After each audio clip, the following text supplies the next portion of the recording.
Hello, everyone. Welcome back to the Easy English Spark home. I'm so excited you're here today. We've been following our 10-chapter story, From Vanished Portraits to Unlocked Heart. And now we'll use those scenes to sharpen your English listening and speaking skills. You'll hear key phrases from each chapter, practice them aloud, and build the confidence to speak more fluently than ever before. Ready to feel right at home with your English? Let's get started and spark your progress. Chapter 1: Vanished Portraits. I was 5 when I first realized a family could be missing a piece and still keep moving, the way a clock limps on even after one gear is gone. My earliest memories smell of lake mist and brass polish because our little wooden house sits no more than 100 paces from Maple Glass Lake, and, next door, my father's clock repair workshop hums night and day.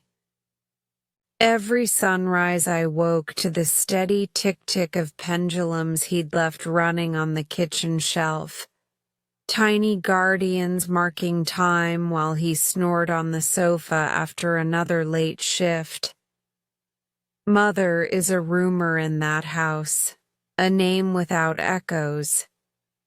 Her real name, Isabella Monroe, appears only on the brittle birth certificate Father keeps tucked inside the family Bible. I know her face from one cracked photograph the size of a playing card. She stands on a pier, laughing at someone outside the frame. Wind lifts a lock of her dark hair. Her dress flares like a gull's wing. The paper is so faded I have to tilt it toward the window to catch the outline. That picture lives in the top drawer of Father's desk, and I was once brave enough to steal a look. I returned it exactly as I found it, terrified he would notice even a fraction inch's shift. Father never says her name. When I was small, I tried simple questions first. Where is Mama? Will she come back for dinner? He would tighten the tiny screws on a pocket watch or slip a pair of goggles over his tired eyes and reply, "Some things are gone, Ethan. That's all." After a while, I stopped asking. A child can recognize a locked door. Our town is really a cluster of homes, threaded along a 2-lane road. Summer tourists come for fishing, then scatter by September, and winter leaves only the locals, shuffling past one another in the grocery aisle and trading the same greetings decade after decade. Even as a kid, I sensed the hush that clings to lakes. Voices travel far over still water, so everyone lowers them out of habit. My father fit perfectly. He has a silence shaped exactly like him. Each evening he returned with oil under his nails and the smell of old leather in his clothes. We would eat reheated stew beside the ticking army on the shelf. Conversation sounded like, "How was school?" "Fine." "How many tests left this term?" 2. Then forks scraped plates, and the pendulums filled whatever space words might have claimed. Outside, twilight draped the lake in silver. I often sat on the porch steps, book in lap, pretending to read while listening to the loon calls ripple across the water. In those moments, I felt suspended, held in the breath between ticks, wondering if my mother had ever heard the same sounds and whether they pulled at her the way they tugged at me. At school, I became the boy who could vanish inside his own hoodie. Other children swapped trading cards, argued about bikes, invented whispered legends about the forest past the boatyard. I answered when teachers called my name, produced neat homework, and slipped away at the bell. A guidance counselor once suggested I join chess club to build social confidence. I nodded, took the sign-up sheet, and never turned it in. Even at 8 years old, I knew clocks were simpler than people. Gears never promised more than they could give. There were Sundays, though, when Father and I took the rowboat out just after dawn. He would rest the oars across his knees, eyes closed, letting the lake decide our drift. In those rare pauses, sunlight on the water painted his face softer, younger, almost like the man in Mother's photograph. Once, I remember the oars clunking gently against the hull. He murmured, "She loved mornings like this." The sentence startled me so much I nearly dropped the thermos. He never said another word, returning instead to silence as if the lake had spoken through him by mistake. Seasons circled. By the time I reached 12, I was tall enough to see over the counter in the workshop. Father handed me a polishing cloth and taught me to remove a clock's casing without scratching the brass. He praised precision, not speed. Together, we repaired mantel clocks for retirees and nautical chronometers for hobby sailors who anchored at the dock each July. Customers complimented Father's steady hands and nodded politely at me, the quiet young apprentice. I nodded back and kept my eyes on the gears. Yet sometimes, late at night, lying awake to the metronome of so many ticking hearts, I felt an ache like an unstruck bell. I imagined Mother in a city apartment far away, pausing by a window exactly when I did, staring at constellations we both knew by name. I fashioned stories in which she was forced to leave, or lost her memory, or searched for us every day, but never found the map. Fantasy soothed me for a moment, then curdled, leaving the bitterness of what-ifs. Eventually, I learned to dim that part of me, the part that asked, why? The house functioned better when questions stayed shelved beside that photograph gathering dust.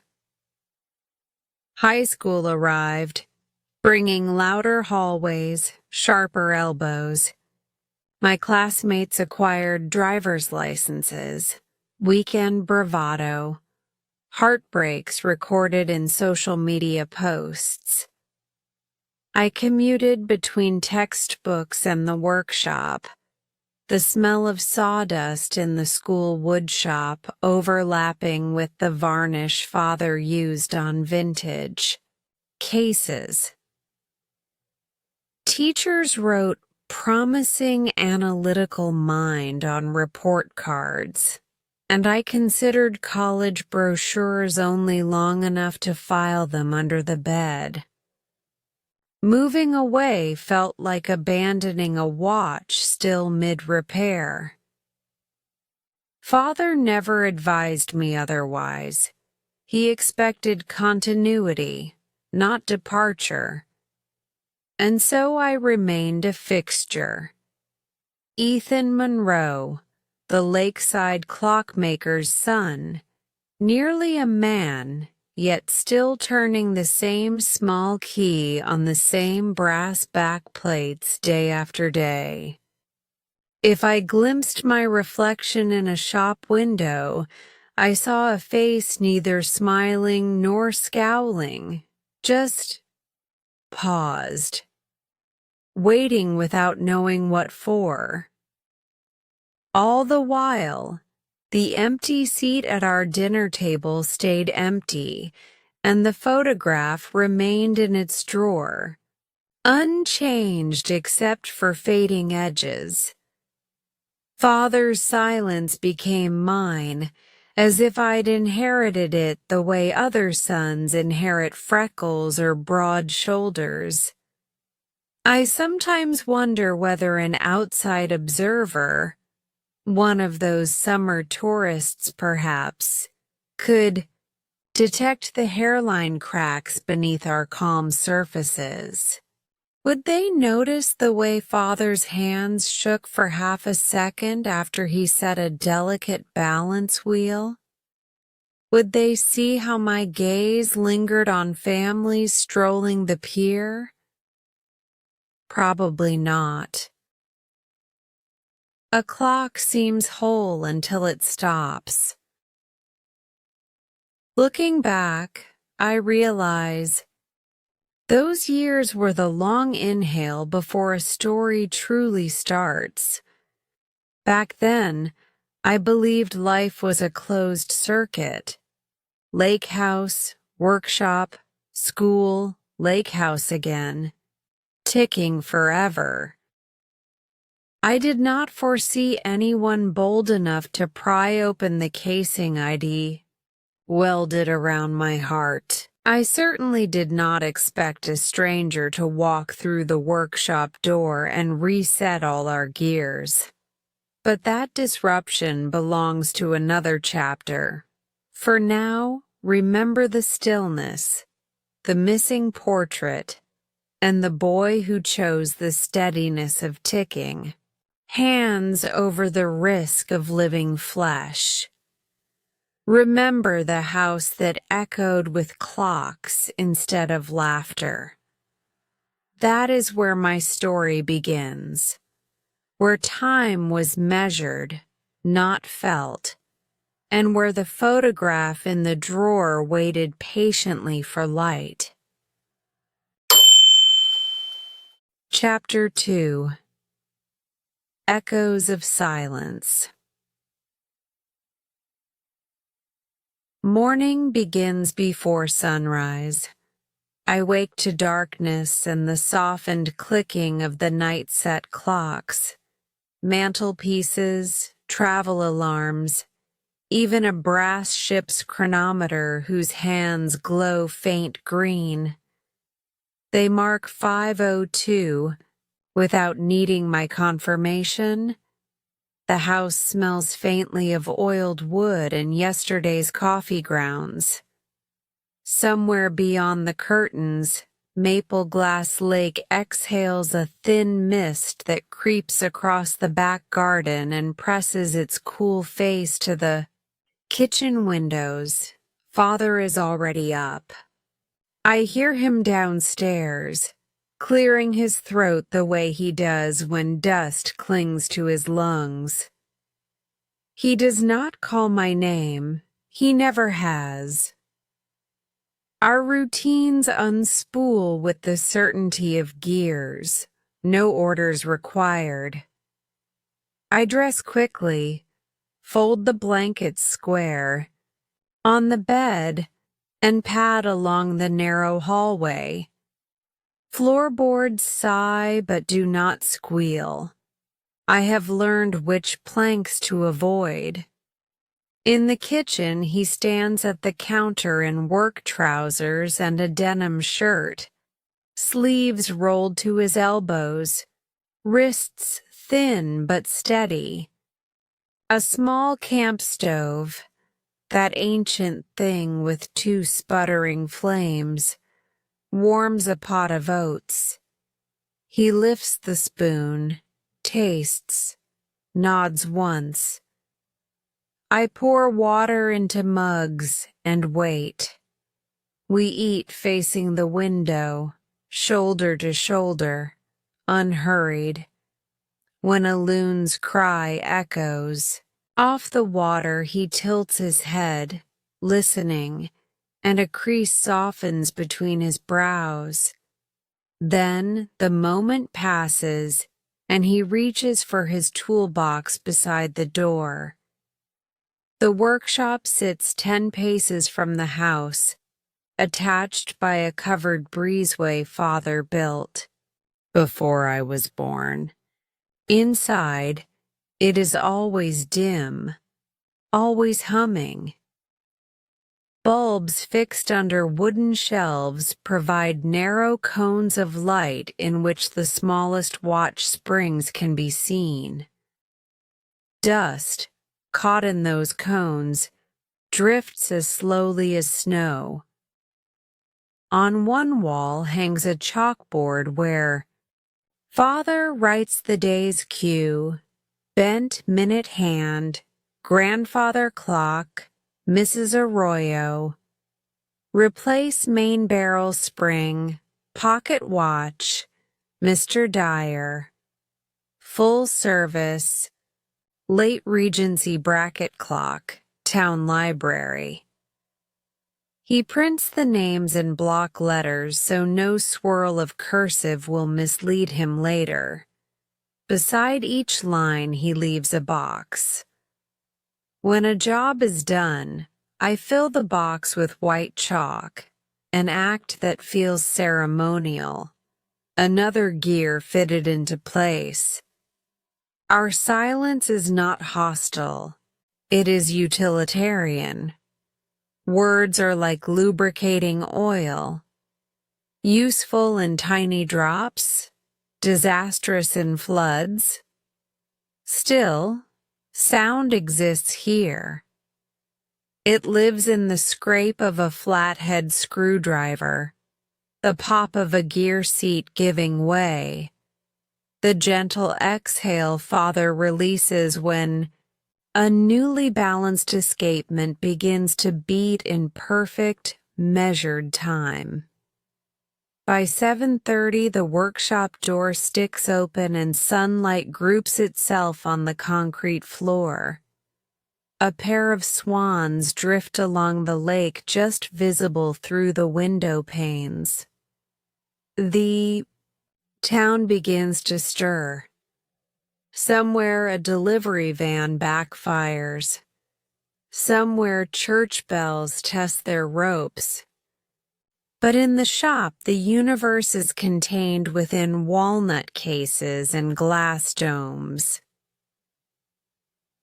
At 8:15, I close my notebook of repair logs, wash my hands in lavender soap that feels out of place against the smell of metal filings, and cycle to school. The ride takes 13 minutes if wind is low, 16 if a headwind pushes off the lake. I do not wear headphones. Father distrusts anything that blocks one sense at the expense of another. You can't dodge a truck you can't hear, he once said. I believed him.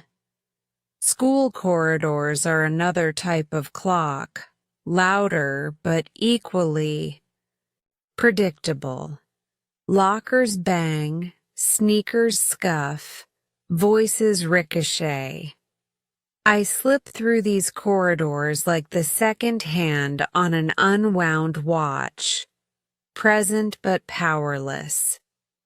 Teachers greet me, "Morning, Ethan," and I answer with a polite nod, as though words are a borrowed currency I cannot afford to spend.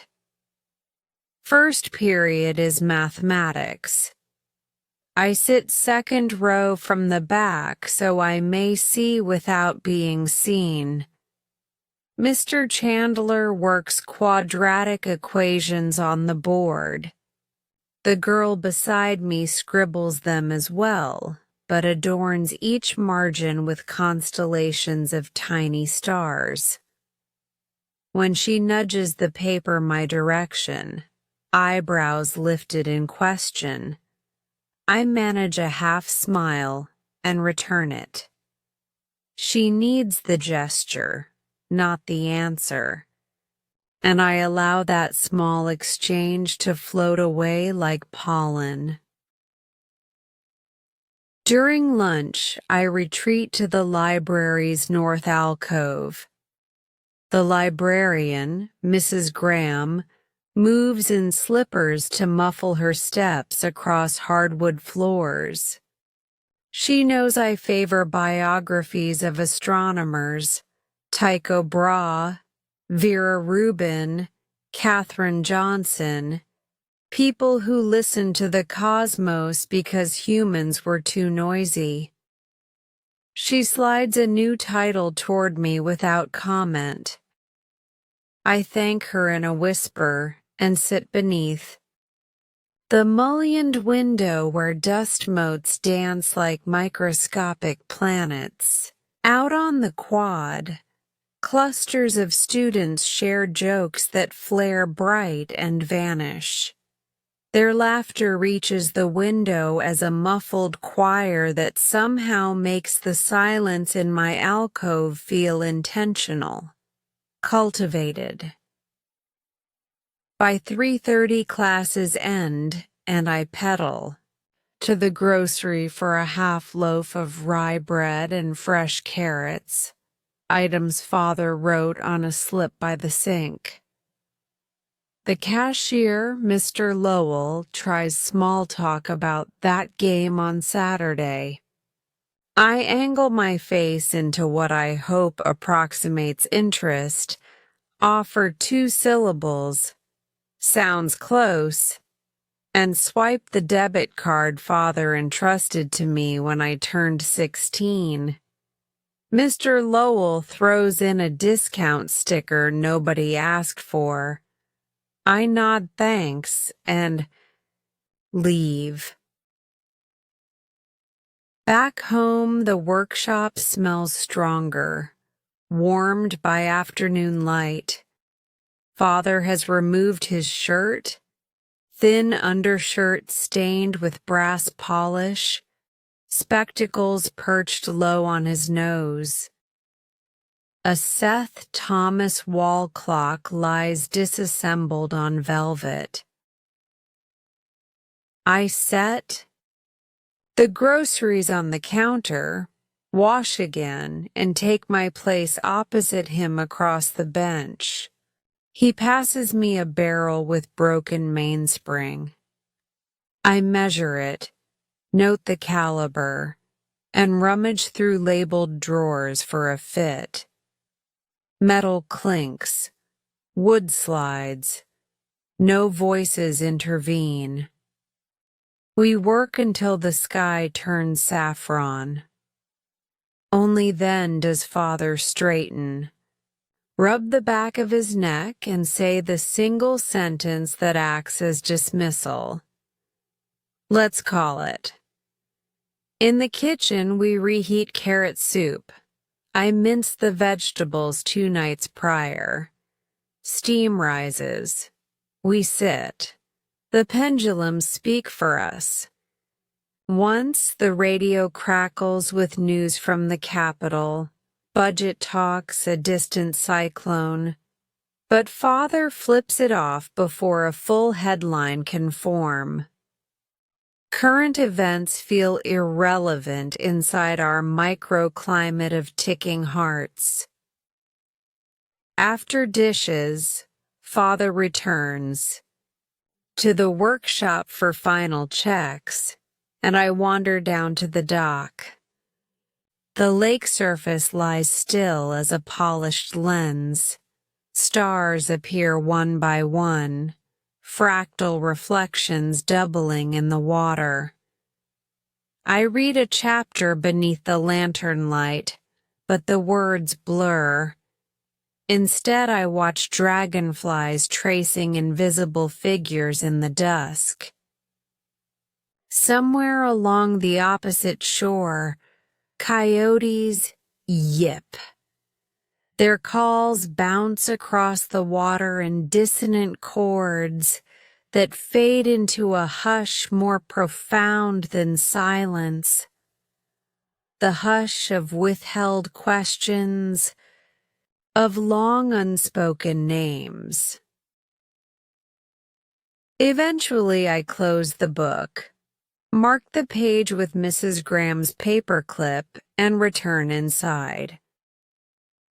Father is not yet out of the workshop. His silhouette shifts against backlit curtains as he winds the final mechanism of the day. I move upstairs, brush my teeth, pull a chain to douse the hallway lamp, and slide beneath blankets still faintly scented of line-dried sun. In that dark, I count the layered ticks seeping through floor and wall, a living metronome. I imagine each clock face as a mouth, speaking a dialect I almost understand. They tell me, seconds are obedient, minutes are patient, hours do not forgive. I breathe in, breathe out, trying to sync my pulse with their calm authority. When sleep hovers but does not land, my thoughts drift to the single photograph hidden in Father's desk. I picture Mother's half-caught laugh, the wind in her dress, the implied presence of whoever took that picture. I wonder if he, Daniel, was the photographer, and whether pressing that shutter felt like freezing a perfect note that has since been lost in static. I wonder, too, how much of his silence is choice, and how much is the echo of a larger silence she left behind. On certain nights, images slip through cracks. Mother kneeling to tie a toddler's shoe. Mother telling Father some vital secret on the dock at midnight. Mother boarding a bus that hisses like a wounded creature in the rain. I clamp the pillow over my head until those reels stop rolling. Memories that never existed are harder to silence than real ones. Yet tomorrow the routine will reset. Oats, toolbox, chalkboard, algebra, rye bread, mainsprings, carrot soup, starlight, ticks. Our entire existence wound up again before dawn. The world outside our circuit may be rushing ahead, but here, in the low hum of gears and water, time believes it has found perfection. If you stood at our gate and listened, you might swear nothing moves inside except machines. But you would. be wrong. Something lives beneath the hush, a low current, a restless undertow, waiting for the right disturbance to break the surface. Tonight, though, that disturbance has not yet arrived. Tonight, echoes of silence are enough to fill every room. I close my eyes and let the clocks keep watch. Chapter 3: Walls of Routine.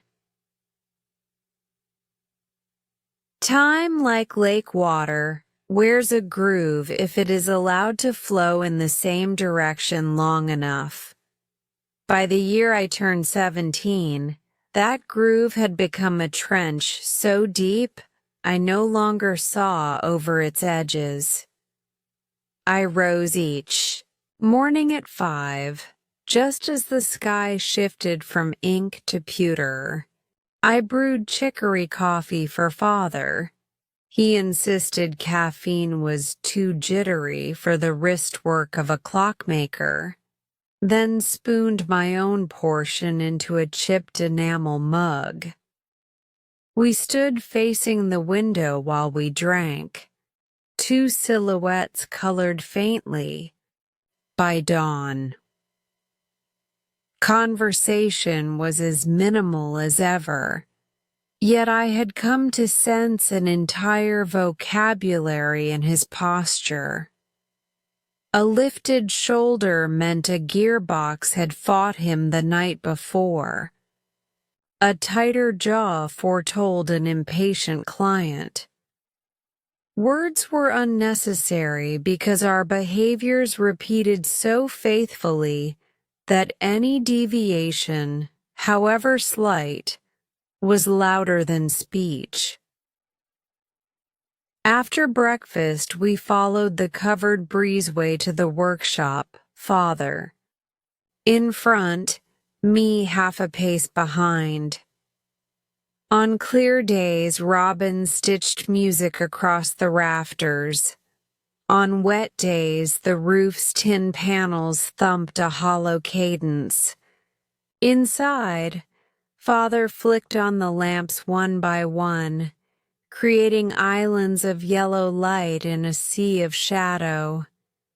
Dust motes stirred, and the smell of machine oil greeted us like an old friend.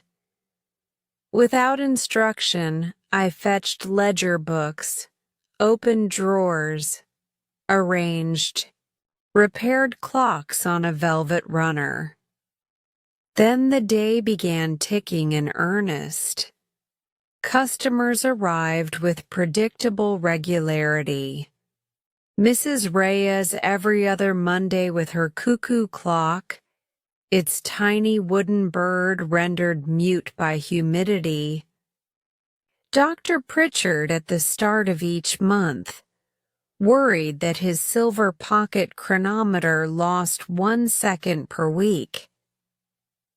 The town library's curator, who wheeled in a Victorian tower clock each equinox, apologizing for the instrument's stubborn temperament, as if the brass giant were a misbehaving dog. They spoke, we listened, and Father responded in brief, courteous bursts before ushering the afflicted mechanism to the workbench. It fascinated me how people poured their anxieties into a simple question of timekeeping. A clock ran fast, and somehow life felt out of sync. A clock ran slow, and missed appointments loomed like personal failures. I wondered if buried beneath those complaints, they merely sought proof that someone, anyone, could set the world right again. After school, I returned via the same lane that curved around Maple Glass Lake. The water mirrored everything: clouds, willows, even the leaning boathouse whose red paint bled into reflections like smeared lipstick. By autumn, the reeds browned and the first geese stitched their migratory V across the gray sky. Yet whether it was budding April or brittle November, I always re-entered the workshop to find Father hunched in identical posture, loop to his eye, fingers maneuvering a pair of brass tweezers so thin they seemed drawn in ink rather than forged in metal. We seldom missed supper, though sometimes it occurred later than intended. One night in January, the mainspring of an 18th-century Dutch table clock exploded across the bench like coiled lightning. Father spent 3 hours retrieving each fragment with a magnet and a patience I considered supernatural. Only when he had reshaped and retempered the steel, reinstalled the spring, and heard the escapement resume its gentle tick, tick, did we step across to the house for a bowl of barley stew. Hunger felt irrelevant once order was restored. I wish I could say the sameness brought comfort. For a while it did. Routines are quiet guardians.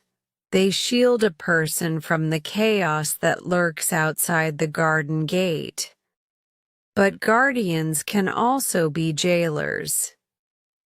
With every week that passed, I sensed the trench of routine deepening. I talked myself into believing I liked the view from its bottom. Yet sometimes at night I listened for distant sounds, a freight train, a festival firework, even the roar of an outboard motor, and felt a pang as sharp as solder smoke in my lungs. At school, the gulf widened between me and my peers. They discussed university applications, weekend lifeguard jobs, pop concerts in the neighboring county. I cataloged the topics like exhibits in a museum I did not have tickets to enter. Teachers praised my exam scores, and a guidance counselor pressed a stack of scholarship forms into my hands. I used them as scratch paper for balance wheel sketches. Still, the town noticed my diligence. People began addressing me directly instead of defaulting to Father. Ethan, could you look at this chronograph? Ethan, how long might a full service take? The first time someone signed a check to E. Monroe Repair, I felt an odd flutter. Pride mingled with dread. If the business could run through my hands, did that bind me to it forever? I tucked the check into the cash box and closed the lid harder than necessary. Summer arrived on a Tuesday, one of those abrupt New England turnabouts when lilacs burst open overnight.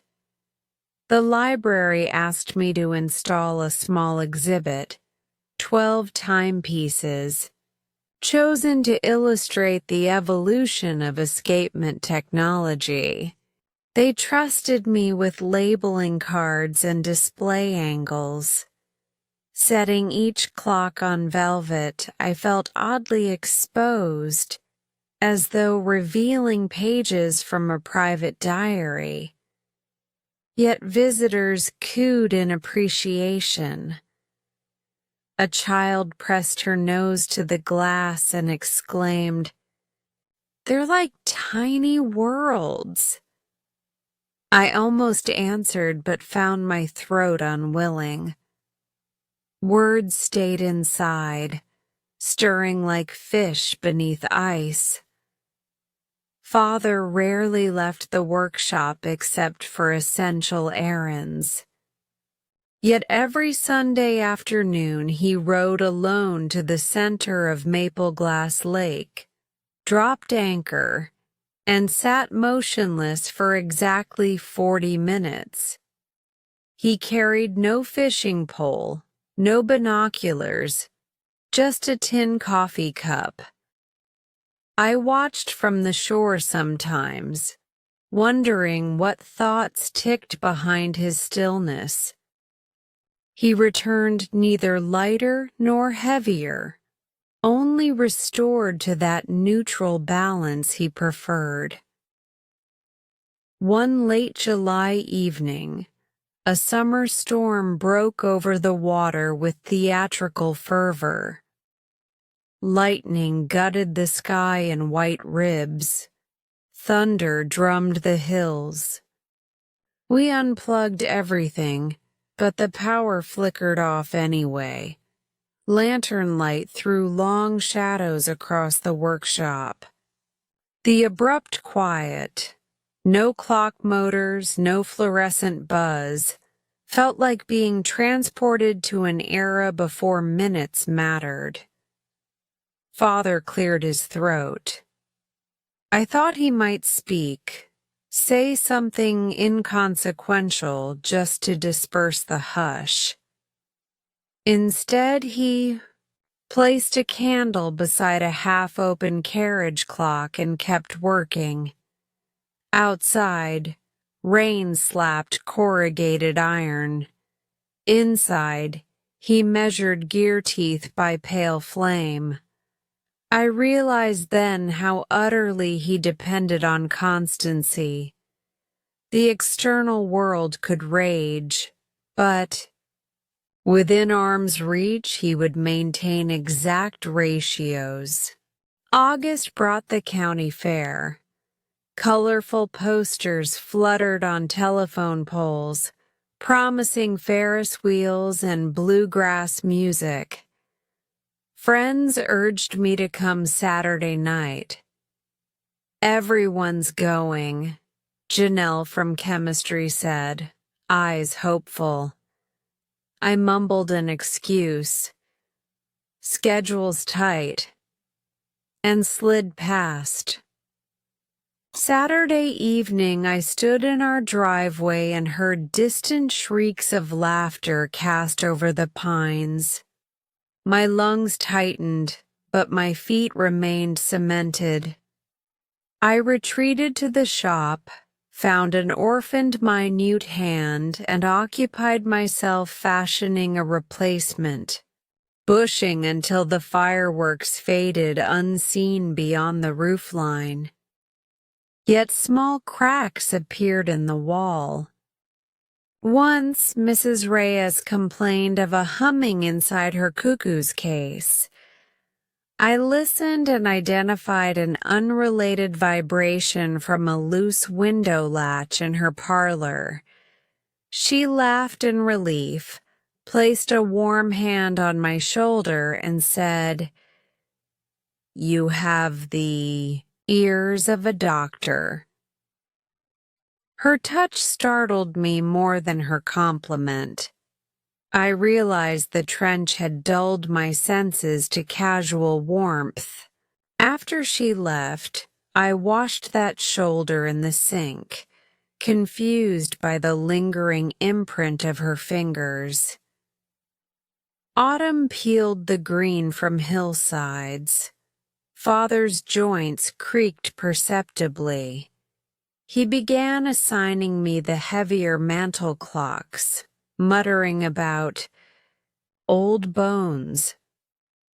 I complied, but beneath obedience stirred an anxious awareness. His steadiness was not infinite. What would happen when the master gear finally seized? The thought revealed a terrifying emptiness where my future should be. College. Brochures resurfaced under my mattress. I read them by flashlight. Mechanical engineering at Northeastern, horology certification in Switzerland, even astrophysics at a state university that boasted its own observatory. Each brochure portrayed vibrant campuses and smiling students, the opposite of our dim shop. But flipping the final page, I always caught sight of a single mental photograph. Father bent over a gearbox under single light, alone. The guilt shut every brochure, every time. Winter returned with ice crystallizing on window panes like frost lace. Business slowed because people loathed to brave the cold, postponed, non-critical repairs. Father and I spent long hours reorganizing, parts drawers, polishing cases already gleaming. The silence grew heavier, not sharper, a thick blanket pressing down.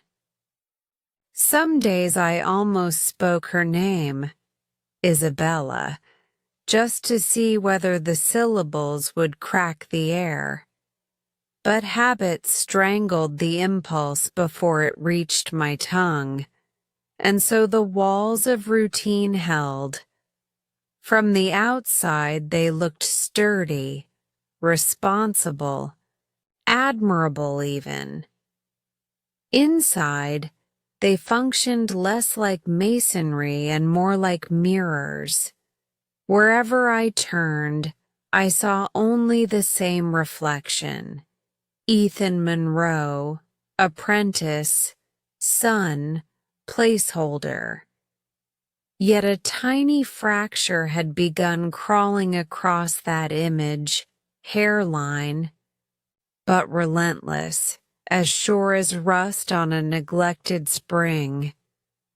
I did not recognize it fully then, but I knew something had to shift.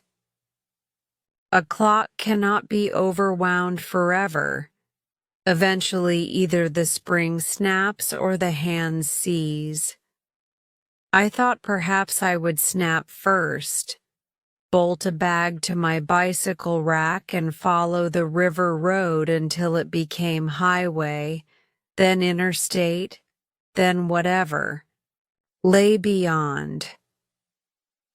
Instead, change approached on silent feet, summoned by no desire of mine. A missing gear was about to roll across the threshold and ask to be fitted, refusing to leave until the entire mechanism rewrote itself. That moment, the first, jarring click of destiny, waited just beyond the slatted door, in a future I imagined but did not yet believe. For the time being, I drifted through each day like a second hand circling the same unaltered dial, unaware that an unseen finger hovered above, ready to reset the hour. And so the trench deepened. The walls stood. Clocks chimed on schedule. The lake breathed in quiet ripples, and Ethan Monroe, self-appointed warden of routine, held the keys without quite realizing he too lived inside the cell. Chapter 4: The Workshop's Rhythm. A clock repair shop is not, at first glance, a dramatic stage. It is half-lit corners, the dusty scent of shellac, the hush of concentration thick enough to press against your temples. And yet, day after day, that narrow room behind our house became the world where my father and I breathed in unison, two metronomes set to the same tempo, our pulses guided by the machinery we coaxed back to life. The room itself is barely 20 feet long and 15 wide, but it feels larger because every surface recedes into shadowed depth. Shelves stacked 4 levels high, lined with wooden cases whose varnish has ambered with age. Drawers cataloged by size, shape, and century of origin, and wall pegs draped with leather watch straps or lengths of polished brass chain. The ceiling sags slightly in the middle, the way an old book's spine bows under too many readings. Father calls that dip character, and when winter storms rattle shingles overhead, the flaw seems to hum, a private harmony that only the clocks understand. We open the shop at 6:30 most mornings. Technically, our posted hours begin at 8. But Father says a clock has no respect for signage. It stops when it stops and must be tended before its owner's coffee is cool. So he unlocks the door in pre-dawn bluish light, while I throw the switch that powers a row of small incandescent lamps screwed beneath each shelf. 6 bulbs click on in a sequence we know by heart, and warm cones of ochre descend onto the benches, like footlights on a stage. At that hour, the lake outside is still pewter gray, but inside, brass gears catch stray photons and scatter them in honeyed sparks.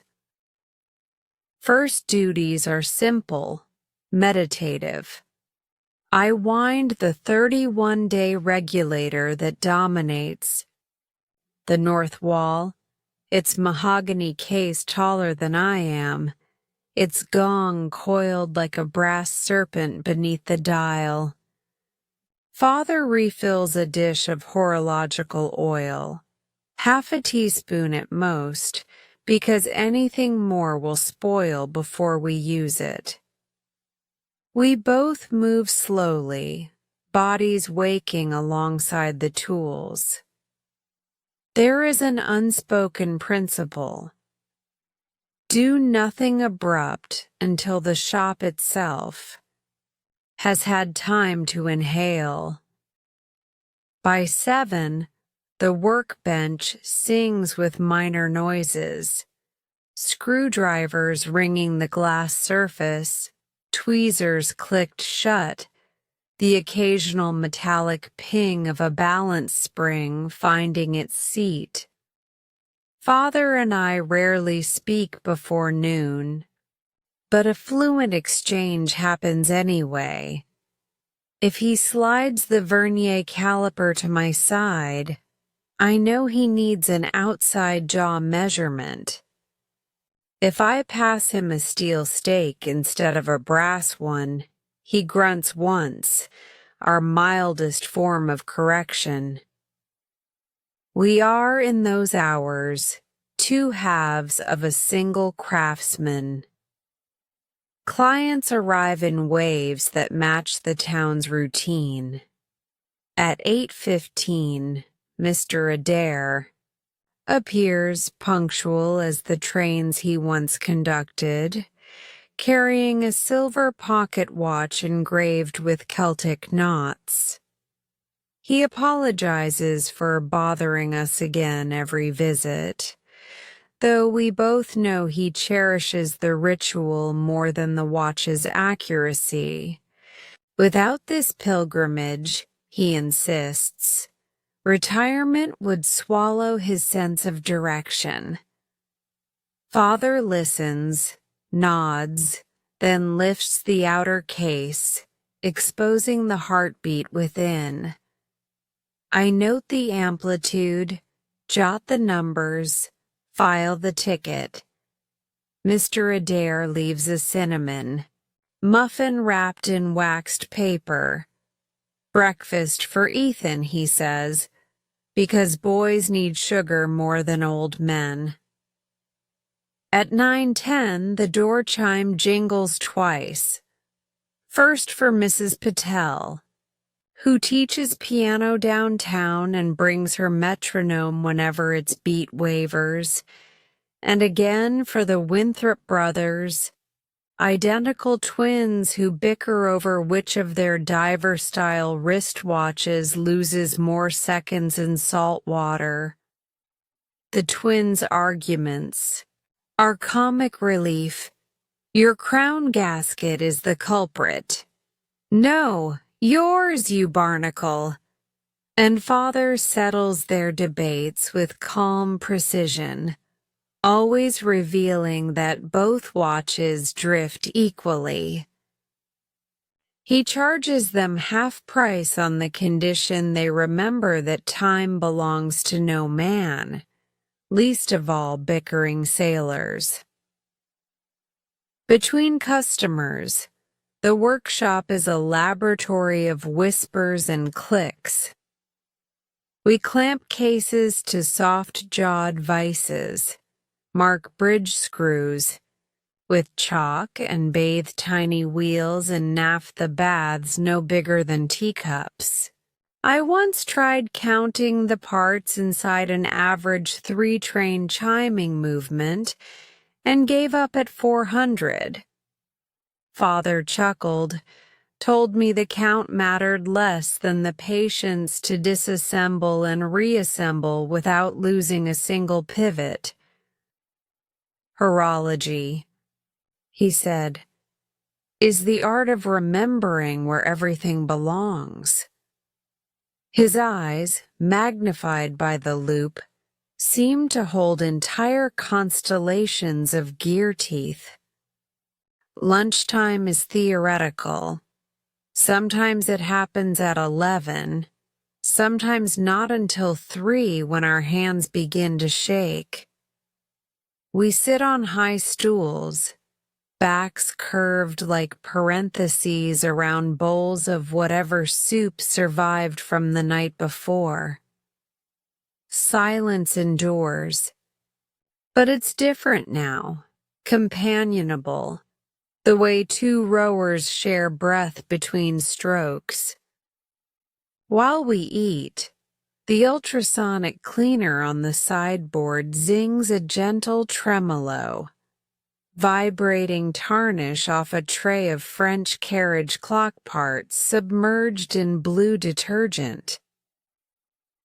The sound reminds me of dragonflies beating transparent wings.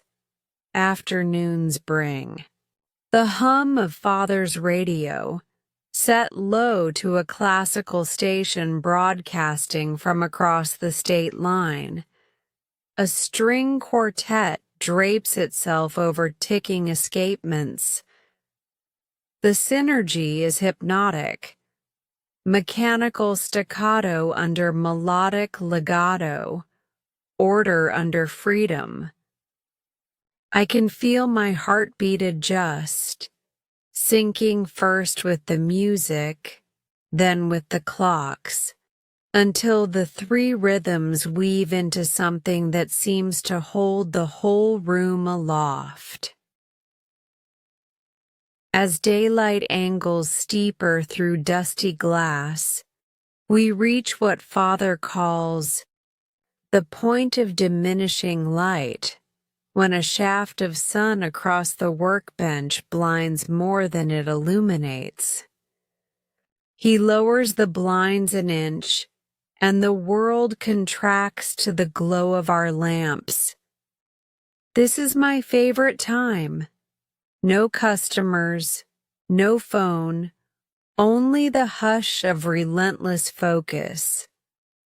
I often tackle the fine escapements then, hairsprings so delicate they shiver when breathed upon.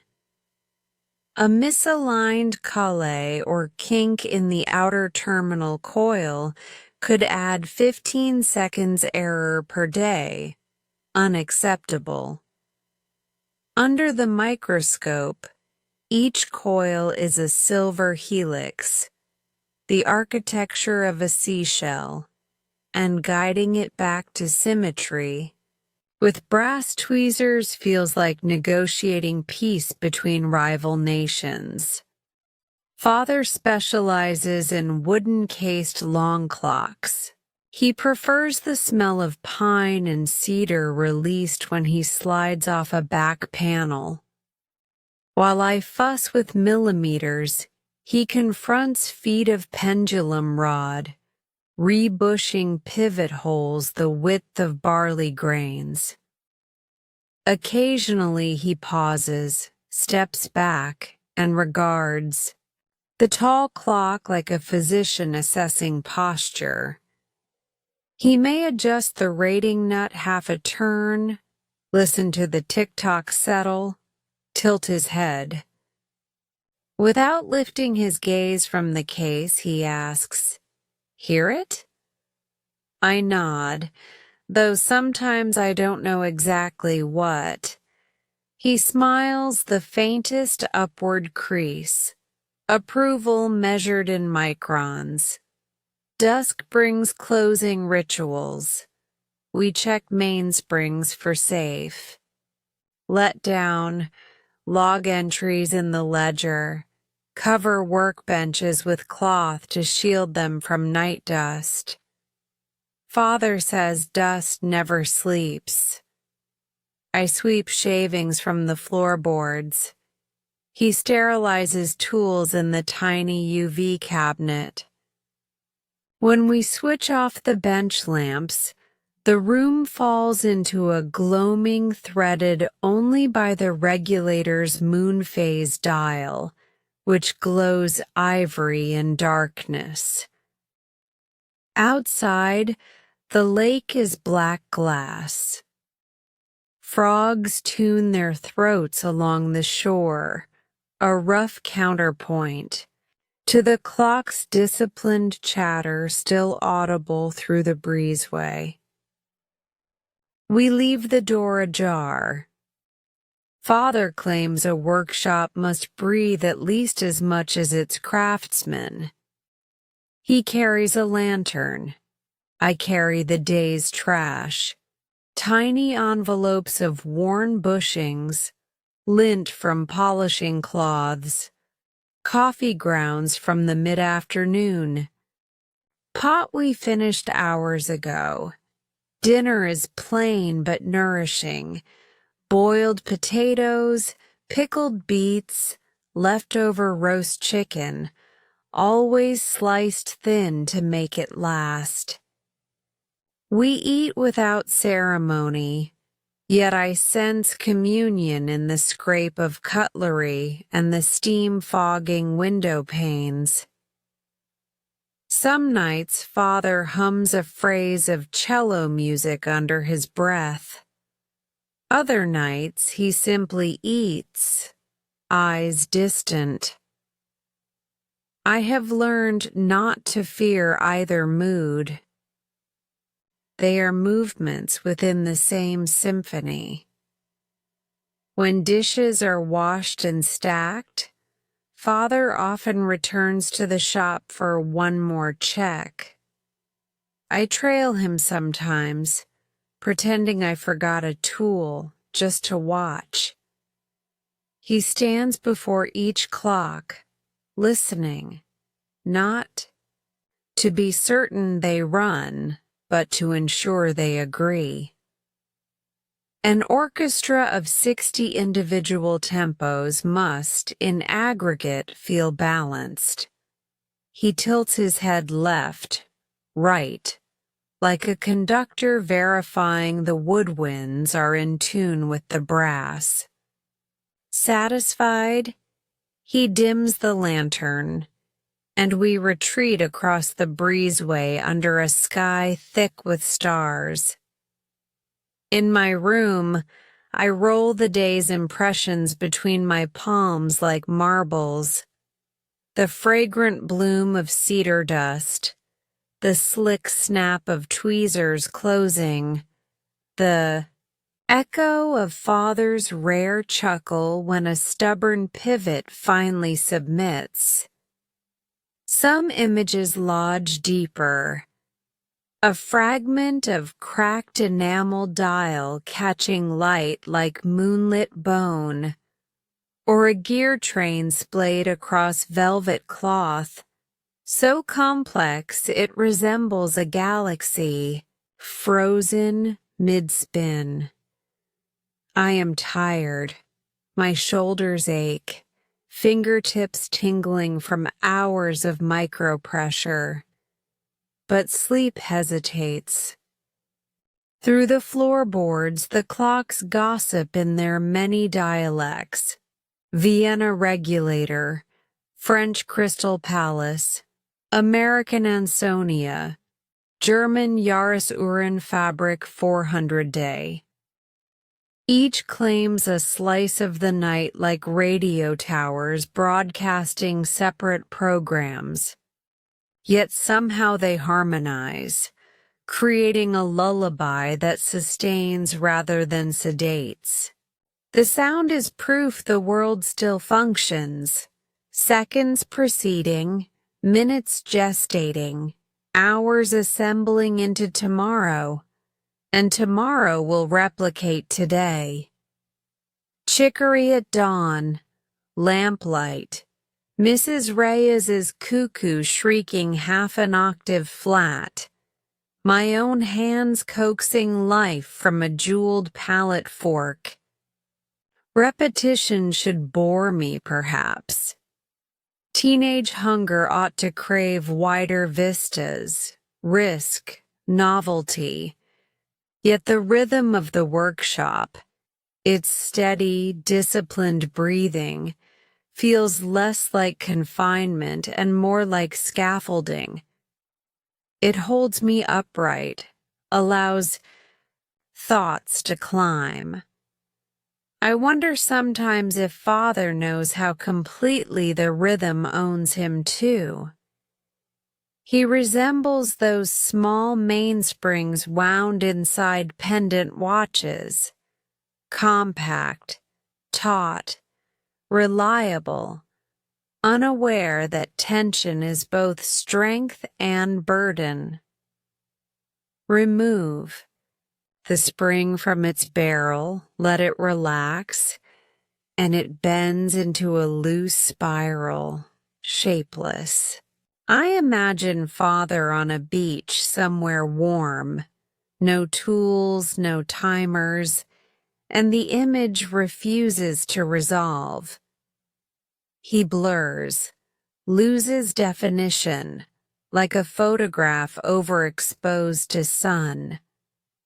Perhaps he senses that too, and chooses the ticking over the void. Still, late. At night, when I close my eyes, I sometimes picture a different room, larger, brighter, humming with voices instead of gears. A laboratory at a university, maybe, or a design studio where modern watchmakers experiment with silicon escapements and 3D printed mainsprings. In that imagined place, I stand among peers, discussing tolerances and lubrication regimes in rapid sentences that stumble over one another from sheer excitement. The vision flickers away the moment a clock downstairs strikes midnight, calling me back to Maple Glass Lake. Those private wanderings remain unspoken. The workshop's rhythm discourages fantasies. It teaches that precision lives in the present moment, not projected dreams. So I push the vision aside, listen once more to the layered ticking, and let exhaustion finally overtake me.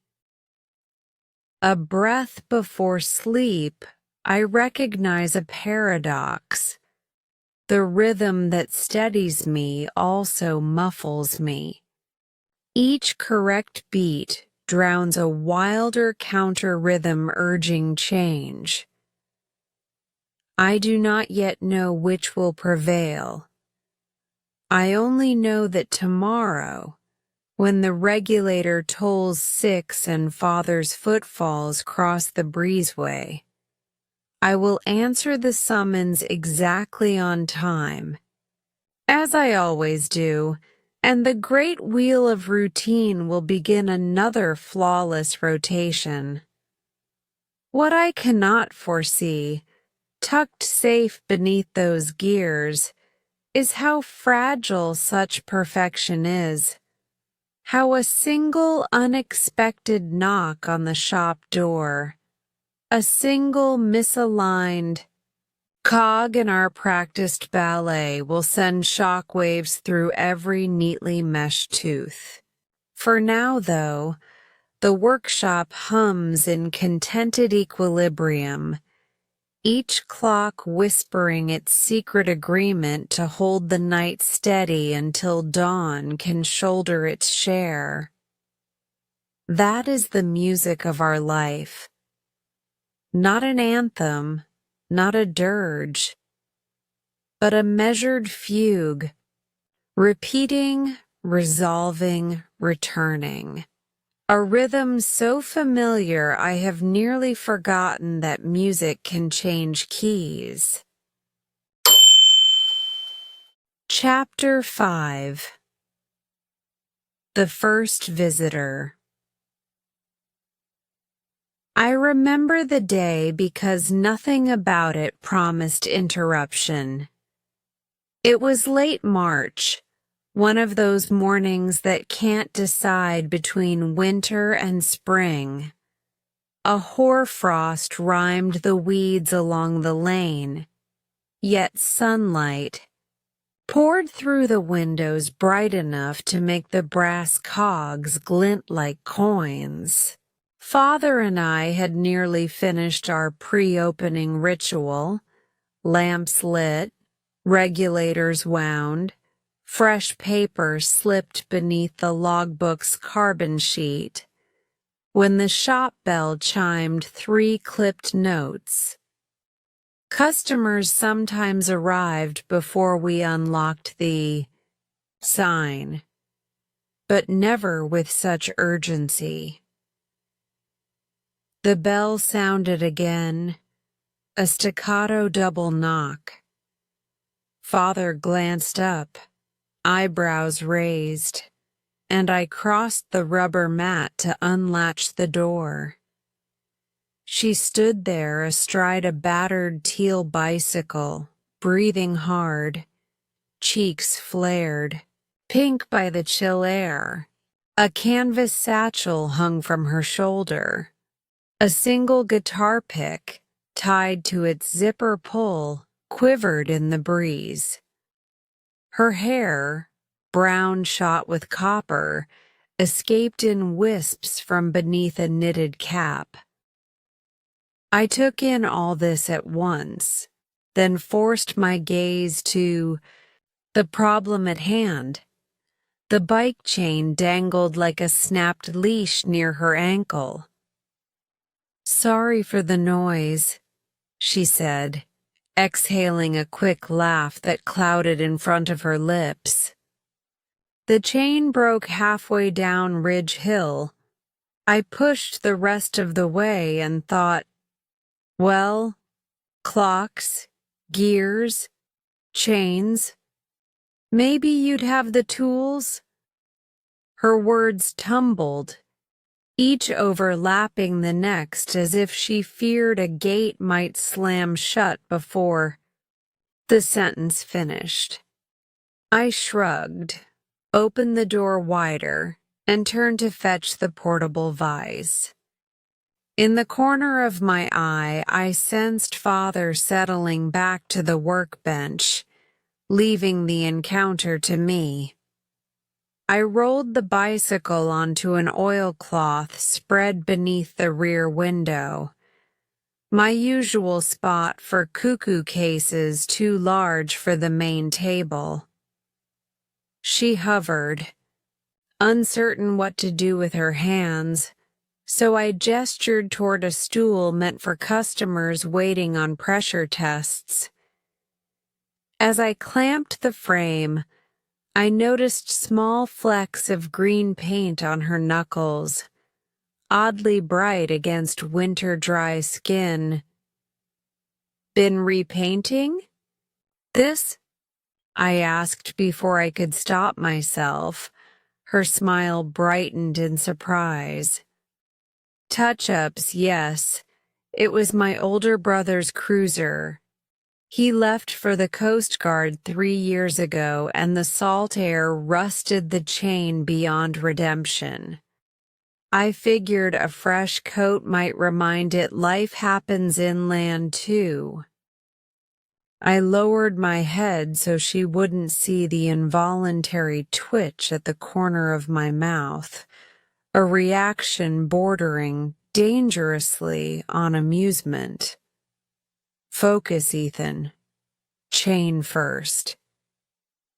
The break was clean, a side plate shear from torque rather than corrosion. I rummaged through a drawer labeled micro spares, non-horological, a private stash of odds and ends, watch spring barrels that never fit anything, bronze bushings scavenged from model trains, and yes, half a dozen half-inch master links for bikes I rarely rode.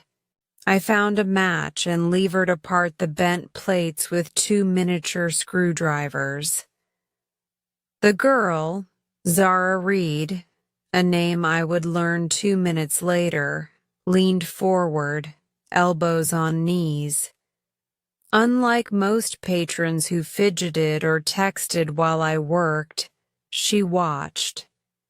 In attentive silence, as though this repair were a violin concerto and every click of the chain a note she might later hum. To kill the quiet, I asked the standard triage questions. Gear skipping? Freewheel noise? Last lubrication? She answered with unexpected precision. Wonder 12 link chain, degreased monthly, synthetic lube rated to -10 Celsius. Something in my chest loosened. Vocabulary is a handshake between strangers. I tightened. The quick link, spun the pedals, and felt the drivetrain settle into a satisfied purr. All set, I said, stepping back. No charge. Master Link was a spare. Her expression flickered, gratitude touched by something like mischief. Then the universe owes you a favor, she replied. From her satchel, she produced a paper sleeve emblazoned with a sketched sparrow, Finch and Fig Bakery. She offered it with a slight bow. Raspberry ginger scone. Payment in advance for the next emergency. Sweets are my weak point. Father's cupboards hold nothing wielding sugar except the occasional September. apple, but a memory flashed of cinnamon muffins from Mr. Adair, and I accepted the pastry before rationale intervened. Zara zipped her jacket, wheeled the bike toward the door, then paused at the threshold. "By the way," she said, glancing around the timbered ceiling and rows of ticking hearts, "this place sounds like a forest after rain. I'd love to hear it again, without the bike drama." She pointed to an imaginary watch on her wrist, winked, and walked outside, the bell jingling her exit. The silence she left behind felt larger than the room. I placed the vise back on its shelf, aware of Father's eyes. He said nothing, but the smallest nod suggested approval, or curiosity, I couldn't tell.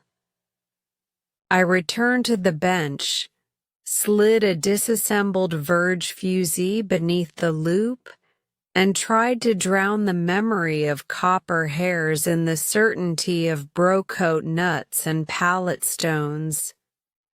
It didn't work. The workshop's rhythm faltered, unbearable in its precision. My own heartbeat inserted an offbeat thrum. That raspberry ginger scent lingered, merging with the usual oils until the entire place smelled newly alive. At 3 o'clock I brewed tea, an act I had never done during shop hours, and divided the scone into exact halves. One went on Father's saucer, the other I ate slowly, tasting the tang of berries and feeling inexplicably like someone else had taken control of my day. I convinced myself the visitor episode was finished, an oddity, a footnote, but the universe, having accepted Zara's barter, had other plans. 2 days later, the bell rang at 8:13. Zara again. No bicycle this time, only a spiral-bound notebook under one arm and a shy grin. She pointed at our showroom cabinet, at a 1920s Smith's alarm clock shaped like a tiny radio. "How would you price that?" she asked. I quoted a number. She scribbled, nodded, then gestured at a mahogany banjo clock. Another quote, another note. My confusion must have shown because she flipped the notebook, revealing pages ruled into columns labeled Object, History, Value, Story Element. She tapped the last column. Research for a graphic novel, she explained. Time as character. Your shop feels like the perfect reference library. I looked for Father, half expecting protest, but he had retreated to the back room to calibrate a marine chronometer on the vibration-free shelf, his tacit blessing to handle the front. Zara wandered from shelf to shelf like a botanist cataloging rare orchids. More than once she closed her eyes, head tilted, as if listening to each clock's frequency. I found myself doing the same, only to recoil at the odd intimacy of the gesture. We spoke in fragments. She asked. I answered. But within those fragments, I learned she sketched murals on community center walls, biked everywhere because cars killed conversation, and believed raspberry was the most optimistic fruit flavor in existence. When customers arrived, she moved aside, respectful, yet lingered near enough to re-engage once the door closed. She stayed an hour, maybe more, before tucking the notebook into her satchel. "I've stolen enough of your morning," she said. "Thanks for not locking me out." Her eyes glinted, suggesting she knew walls existed even when doors were open. The bell chimed her departure, and the workshop felt off balance once more, still ticking, yet somehow anticipating an unfamiliar downbeat. Zara returned again on Friday, and the Tuesday thereafter, and soon it became a pattern as steady as any escapement. Mondays with the bicycle, perfectly functional, Wednesdays with bakery, good Saturdays with new questions. Each visit sanded a little more varnish from my well-guarded routine. She left sketches on scrap paper, stylized gears blossoming into flowers, a pendulum that morphed into a moonlit swing, and taped them discreetly to the old corkboard above my station. Father never removed them. Once, during a lull, she asked if I'd ever seen a pocket watch disassembled start to finish. The request startled me. Customers always feared the guts of their treasures. Yet her curiosity felt innocent. I laid a Swiss lapine on black velvet, unscrewed the bezel, freed the movement, showed her jewels the color of pomegranate seeds. She leaned so close, a wisp of her hair brushed the loop lens. "It's like the Milky Way in miniature," she whispered. My hands trembled and I nearly dropped the balance. That evening, sweeping metal filings into a dustpan, I realized with something like alarm that I was replaying her words in my head, hearing her voice mutate them into lullabies. The workshop's rhythm, once a sanctuary of sameness, had acquired a new counter-melody, unpredictable yet irresistible. Father's only comment arrived one Sunday dusk as we latched the outer door. "Miss Reed has a patient ear," he said, wiping lampblack from his palms.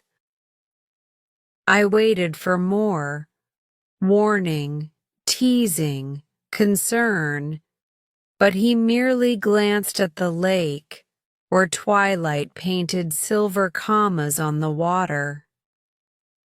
"Patience is rare," he added, as if observing a meteor shower, not my rapidly unsettled life.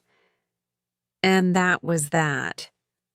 Zara had entered the shop's ecosystem, a sparking gear meshing into machinery we didn't know could accept another tooth.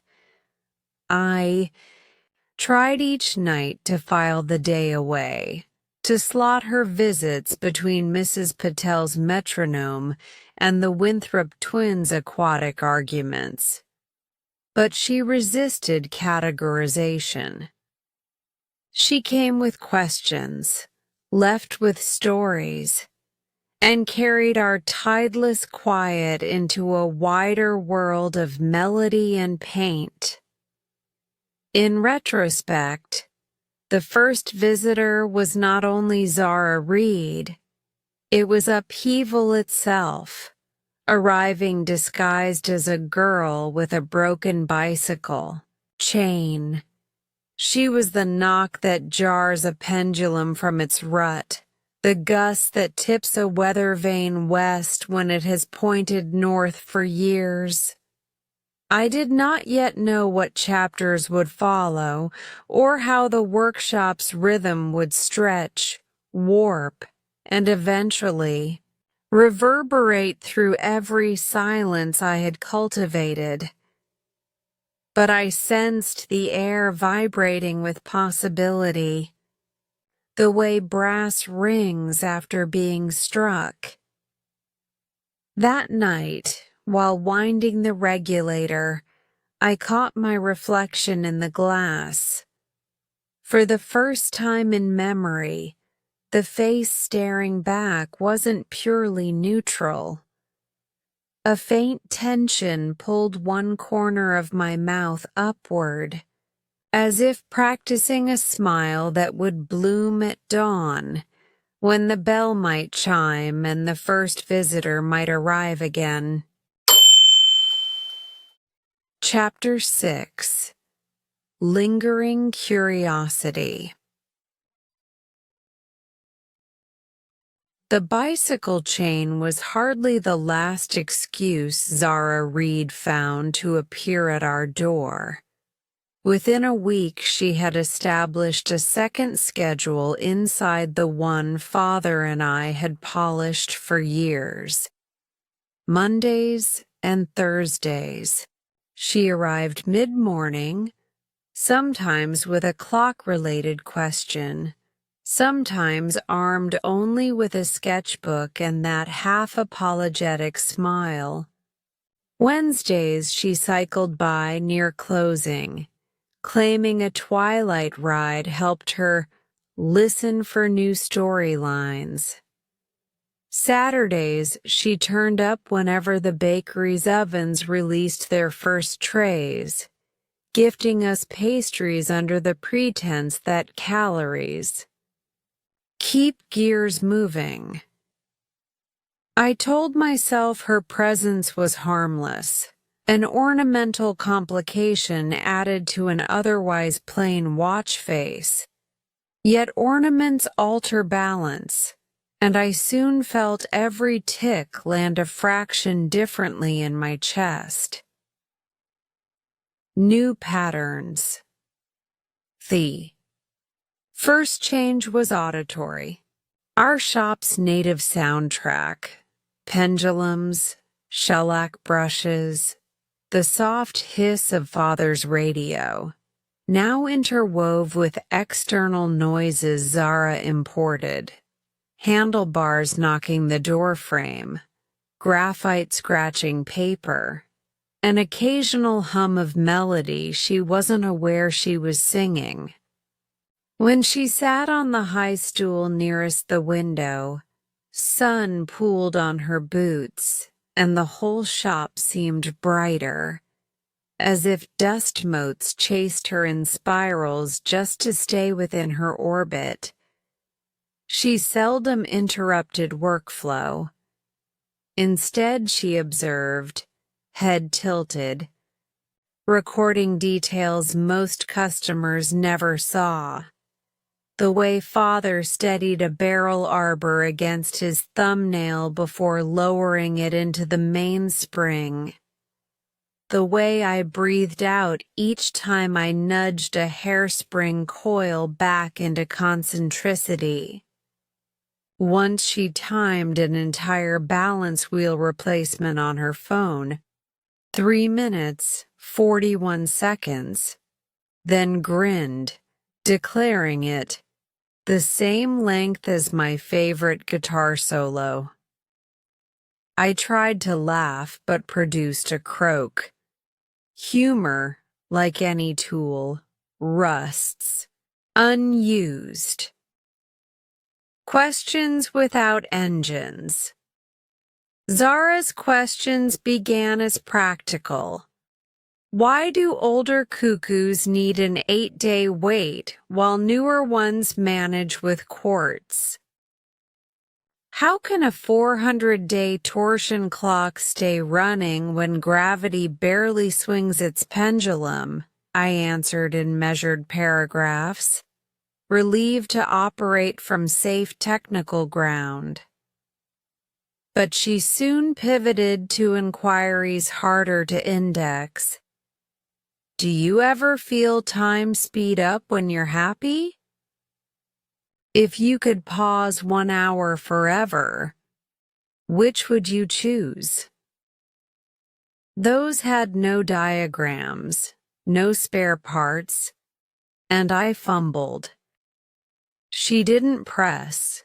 She simply noted my silence in the story element column of her notebook, as though silence itself were a plot device. Rain-glossed interlude. One Tuesday, the sky collapsed without warning. Rain hammered the roof until conversation became futile. I switched off the ultrasonic cleaner so the room's only voice was the storm. The bell tinkled and Zara burst in, jacket plastered to her shoulders, water bead threading down her nose. "You'll short-circuit," I blurted, thrusting a rag at her. She laughed, throaty, genuine, and the sound carved a new acoustic into the workshop's timbre. Father emerged from the parts room, offered her a mug of chicory, and returned to his calibrations without comment. It felt like watching a gear pivot smoothly into a jewel it had resisted for years. When the thunder lulled, Zara traced a raindrop sliding along the window pane. "This place smells like patience," she said. "Like if I waited long enough, every question would sort itself." I pretended to search a drawer so she wouldn't see the way that sentence lodged behind my ribs. Lake edge conversations. Our paths crossed outside the shop, too. Evenings found me on the dock, cataloging constellations the way other people tracked baseball stats. One dusk, I sensed a presence beside me. Zara had settled on the planks, sketch pad balanced on her knees. "Which star blinks first?" she asked. "Capella, usually. Atmosphere warps it more." She nodded, then drew a gear whose teeth morphed into 8-pointed stars. Silence stretched, but unlike previous hushes, this one felt charged, elastic, as if both of us were tuning strings to the same pitch. Wind skimmed the lake, lifting her hair. I caught its cedar and raspberry scent, inhaled too sharply, and coughed. She pretended not to notice. When the sky dimmed, she closed the sketchbook softly. "Thanks for sharing the first blink." She departed without further ceremony, her departure leaving ripples larger than any motorboat's wake. Father's observations. If Father was troubled, he concealed it well. He monitored our duet like a regulator, ensuring twin chimes struck in phase. One morning, as I logged inventory, he murmured, "The girl hears frequencies most folks miss." That was all, but the statement carried endorsement. His approval should have steadied me. Instead, it amplified my unease. If change was acceptable to him, I had one less barrier behind which to hide. Later, he set a Vienna regulator on the bench and gestured for me to adjust its beat. The escapement's tick and tock landed unevenly, exactly how my thoughts now alternated between work and whoever might pedal up the lane next. Small gifts, large echoes. Zara's offerings escalated from pastries to idiosyncratic tokens. A fountain pen cartridge filled with sepia ink. Looks like aged varnish. A postage stamp depicting Galileo's first sketches of Jupiter, because moons orbit too.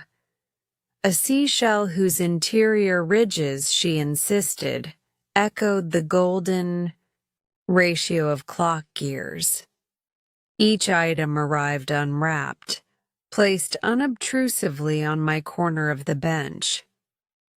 I accepted with nods too brief to be called gratitude. Yet every object earned a place in an unused parts drawer. I relabeled Misk. Zeter one afternoon she produced a thermos. Not coffee this time. Hibiscus and apple. Color of sunset. I hesitated, then tasted. The tea was tart, bright, impossible to ignore, precisely like her. The question I couldn't answer. As March slipped toward April, ice retreated from shoreline rocks.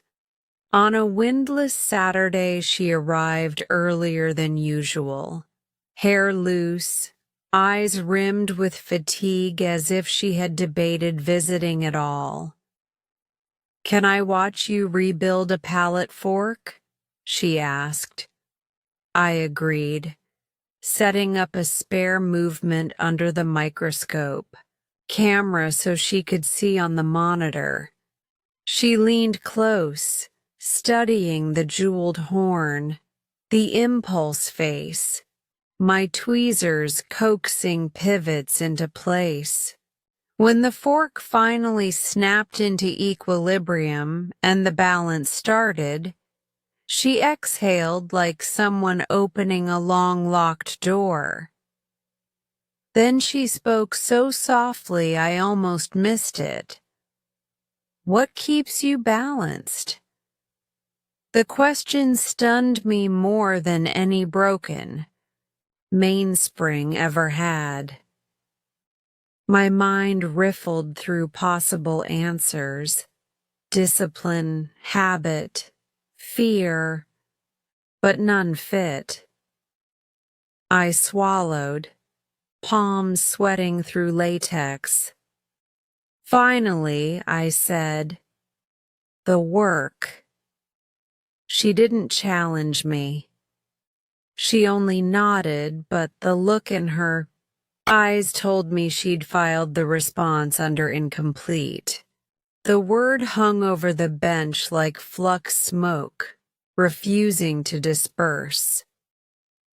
Nights of uneasy equilibrium. Sleep became erratic.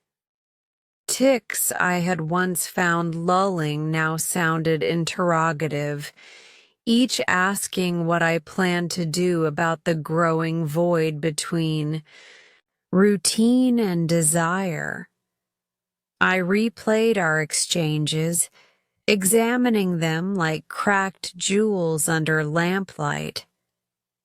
Did her laughter linger longer than politeness required? Why did I memorize the coffee and paint smell of her gloves? Could curiosity alone draw someone back this often? By dawn, my thoughts slowed only when real gears demanded attention, but fatigue led to slip-ups. I mislaid a quarter screw, oiled a pivot twice, tripped the auto-beat lever too soon. Father noticed and silently nudged the faulted parts toward me for correction.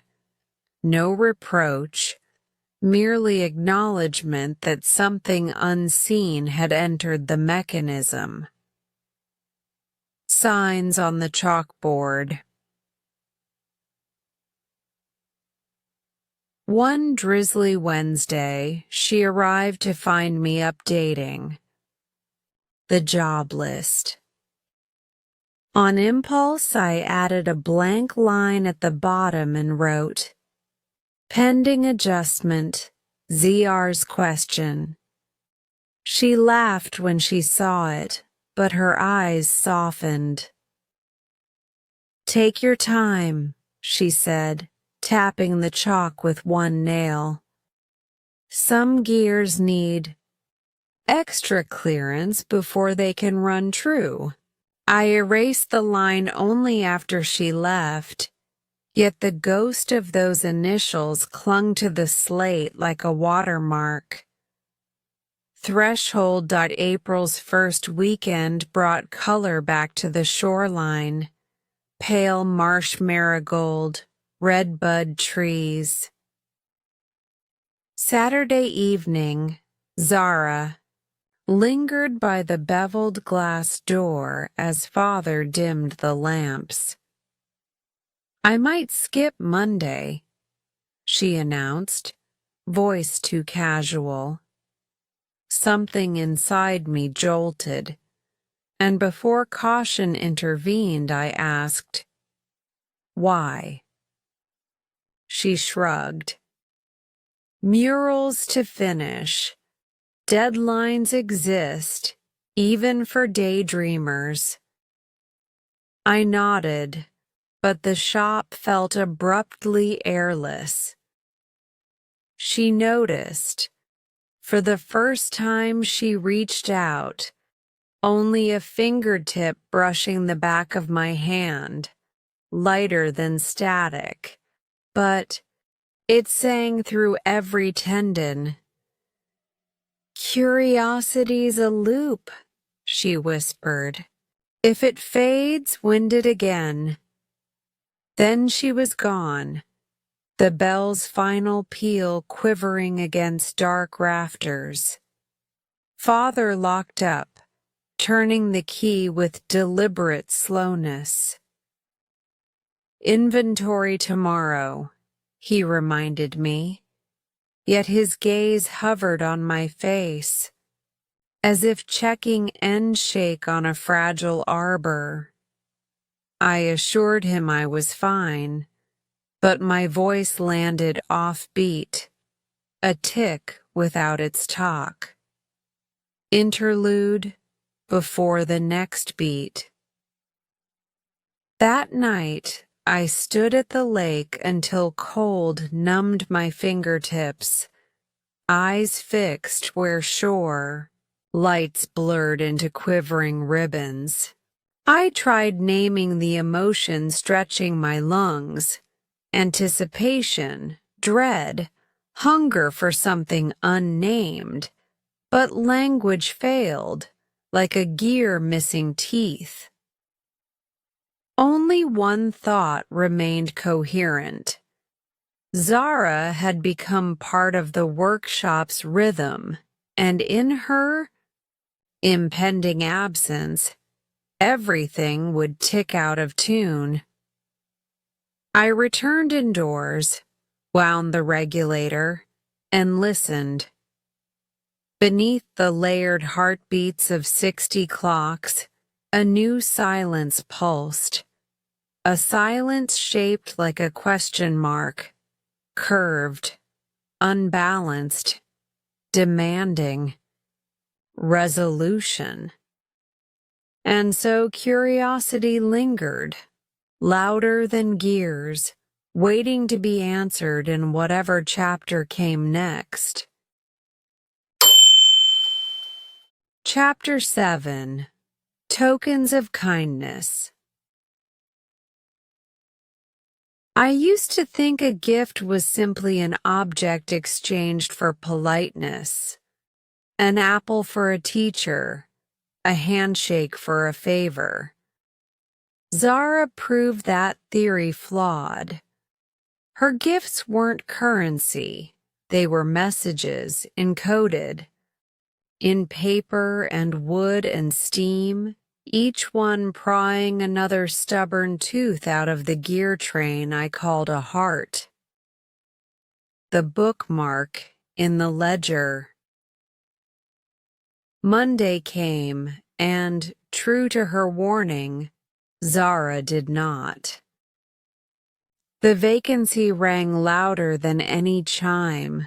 No bicycle against the siding, no bell's bright peal, no scent of fruit pastry sneaking through shellac and oil. Father and I worked, but our rhythm hiccuped. By late afternoon I was counting escapement, beats aloud just to prove equilibrium still existed. When we closed at 6, I flipped the day's ledger, only to find something wedged between the pages. A slender bookmark cut from cherry wood, its surface etched with interlocking gears that spiraled toward a tiny crescent moon. On the back, in minuscule ink, she'd written, "For the one who keeps time turning. If pages stick together, use this blade." The blade she meant was the thin wooden tip, sanded to a near knife edge, perfect for separating paper fused by carbon copies. She had noticed how often I fumbled the sheets. The realization pinched and warmed at once. Even in absence, she was observing. I slipped the bookmark into the ledger, precisely aligning its crescent with the column for labor hours. The totals balanced. My pulse did not. Steam and porcelain. 2. Mornings later, the bell jingled at 8:20. I was aligning a hairspring under the microscope and almost missed it. Zara entered carrying a porcelain cup wrapped in a wool mitten. Steam curled through the yarn. "Peace offering," she announced, "for Monday's silence." I opened the mitten, white porcelain spattered with blue glaze, filled to the brim with dark amber tea. Cinnamon and citrus struck first, followed by something floral, hibiscus maybe, or rosehip. She'd tied a strip of parchment to the handle. "Temp 67 degrees C. Sip slow, scalded tongues kill conversation." I chuckled. An awkward, rusted sound, but a chuckle. Father glanced over his spectacles, eyebrows flicking upward as if to note the workshop had acquired a new, unauthorized fragrance. Zara offered him a second cup. He sniffed, nodded approval, and we all stood in a loose triangle, drinking in, near silence. Outside, frost cracked on the window glass. Inside, the tea thawed something longer frozen. When she left, she reclaimed only the mitten, leaving the cups behind. "Refills possible?" she called from the doorway. The bells' echo lingered like aftertaste. A clockwork sparrow, tokens began nesting in the oddest corners. A brass sparrow, no bigger than a thimble, appeared atop the lathe. Its wings were fashioned from scrap mainsprings, beak from a winding arbor. A strip of film negative, 6 frames of a sunrise in incremental pink, was taped to my magnifier, captioned, "Time develops color." 3 acorns, their caps dipped in silver paint, lined the sill. Future pendulum bobs. Plant if unnecessary. Each item arrived without witness. Some I discovered at dawn, others when locking up. Every discovery rewound and invisible. Mainspring inside me. Anticipation itself became a gear. Father noticed, of course. One evening he lifted the sparrow, examined solder joints, and set it back precisely where she'd placed it. "Good craftsmanship," he murmured. He never asked if I wanted the tokens removed. Tea room at the riverbank. April thaw swelled Maple Glass Lake until the dock planks floated just above waterline. Zara invited me to what she called a tea room without walls. We met at twilight under a cottonwood whose branches still held winter's skeleton shape. She laid a tartan blanket, produced a thermos the size of a radio tube, and poured violet-red tea into enamel cups. The river hissed over pebbles nearby. For once I found words without rehearsal. "Why tea?" I asked. She shrugged. "Coffee chatters, tea listens." We sat listening. To ripples, to kettle steam, to unspoken questions. Finally, she reached into her satchel and handed me a folded map. But the lines were not rivers or roads. They were dashed ticks radiating from a central dot, like seconds escaping a broken dial. "It's a map of pauses," she explained. "Spots, where the world holds its breath. I'm marking them for the book.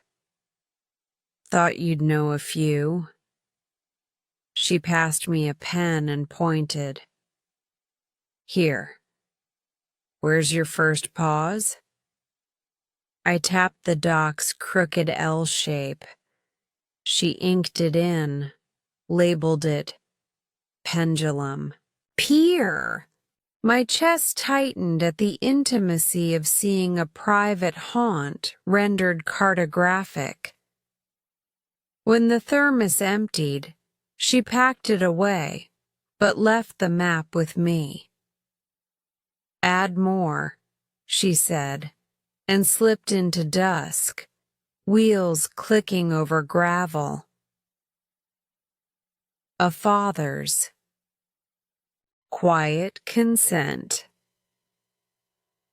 Back at the shop, I tacked the map above my bench. Father paused beneath it, studying the dash marks. "She draws well," he observed. I waited for the cautionary follow-up. "Mind your focus, Ethan." but instead he placed a tin of high-grade pith under my lamp. For holding balanced staffs, he said, a gift, offered wordlessly in the language he and I shared. I understood. Tokens could travel both directions. That night I carved the pith into tiny discs, each labeled with India ink, Vienna, Carriage, Marine. It felt like returning Zara's bookmark favor, organizing chaos for someone else's ease. The Hourglass Incident. One blister-cold Tuesday, a courier delivered a wooden crate. Inside, cushioned by curls of cedar, sat an hourglass 4 inches. Tall, frame of burnished pewter, sand the color of sepia ink. No note. I assumed a client had shipped it for repair, but the mechanism was perfect. Only when I lifted it did I see initials, ZR, engraved under the base.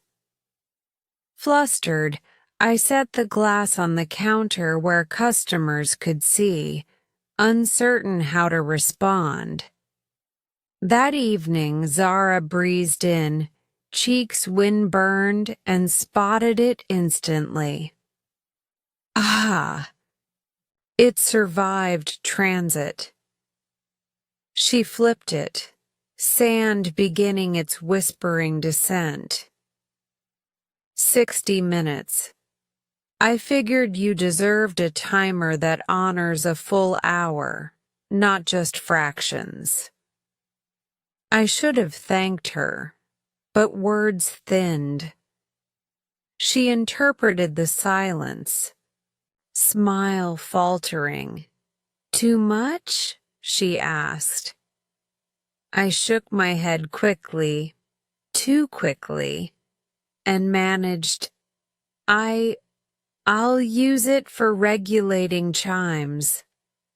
Her relief was palpable.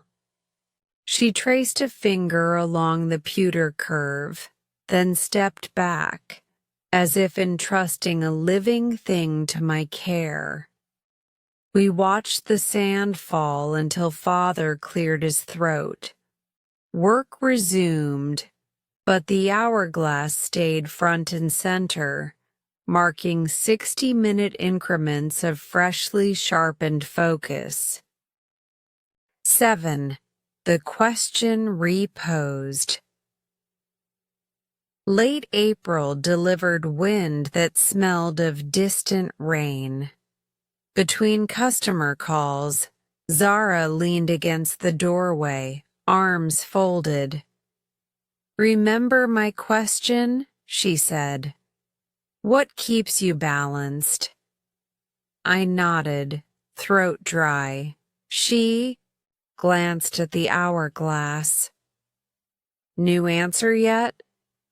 I considered the bookmark, the sparrow, the tea stains on porcelain, the invisible paths those objects had carved through my routine. "Maybe counterweights," I said. "Things that add weight in the right place so nothing tips." Her eyes lit. She flipped a page in her notebook, wrote "counterweights cocked hope," and underlined it twice. I feared earnestness, so I added, "and high viscosity oil helps." She laughed, scribbling, "plus oil. Never forget lubrication." Keychain at daybreak. May Day dawned startlingly warm. I arrived early, pushed the door, and felt something slide under my boot. A box, small square, wrapped in craft paper, sealed with red twine. Inside lay a leather key fob, hand-stitched, bearing a silver miniature gear riveted where initials might go. Beneath it, a card. Every lock deserves its own constellation of teeth. When you find the door that matters, let this remember it. ZR. My fingers curled around the leather. I had no car, no apartment, no lock that wasn't shared with Father. Yet the token suggested a future large enough to require keys of my own. I secured it to the lanyard of my lathe wrench for now, but the symbolism rattled louder than any chain. A gift returned. Tokens can't remain one-sided. One afternoon, after Zara left for mural duty, I rooted through spare parts until I found a brass cylinder the width of a pencil. I machined it into a tiny kaleidoscope. 3 jeweled palettes mounted inside, mirrored slivers aligned so the slightest twist showered reflections in endless trigonal patterns. I mailed it in a padded envelope with a note.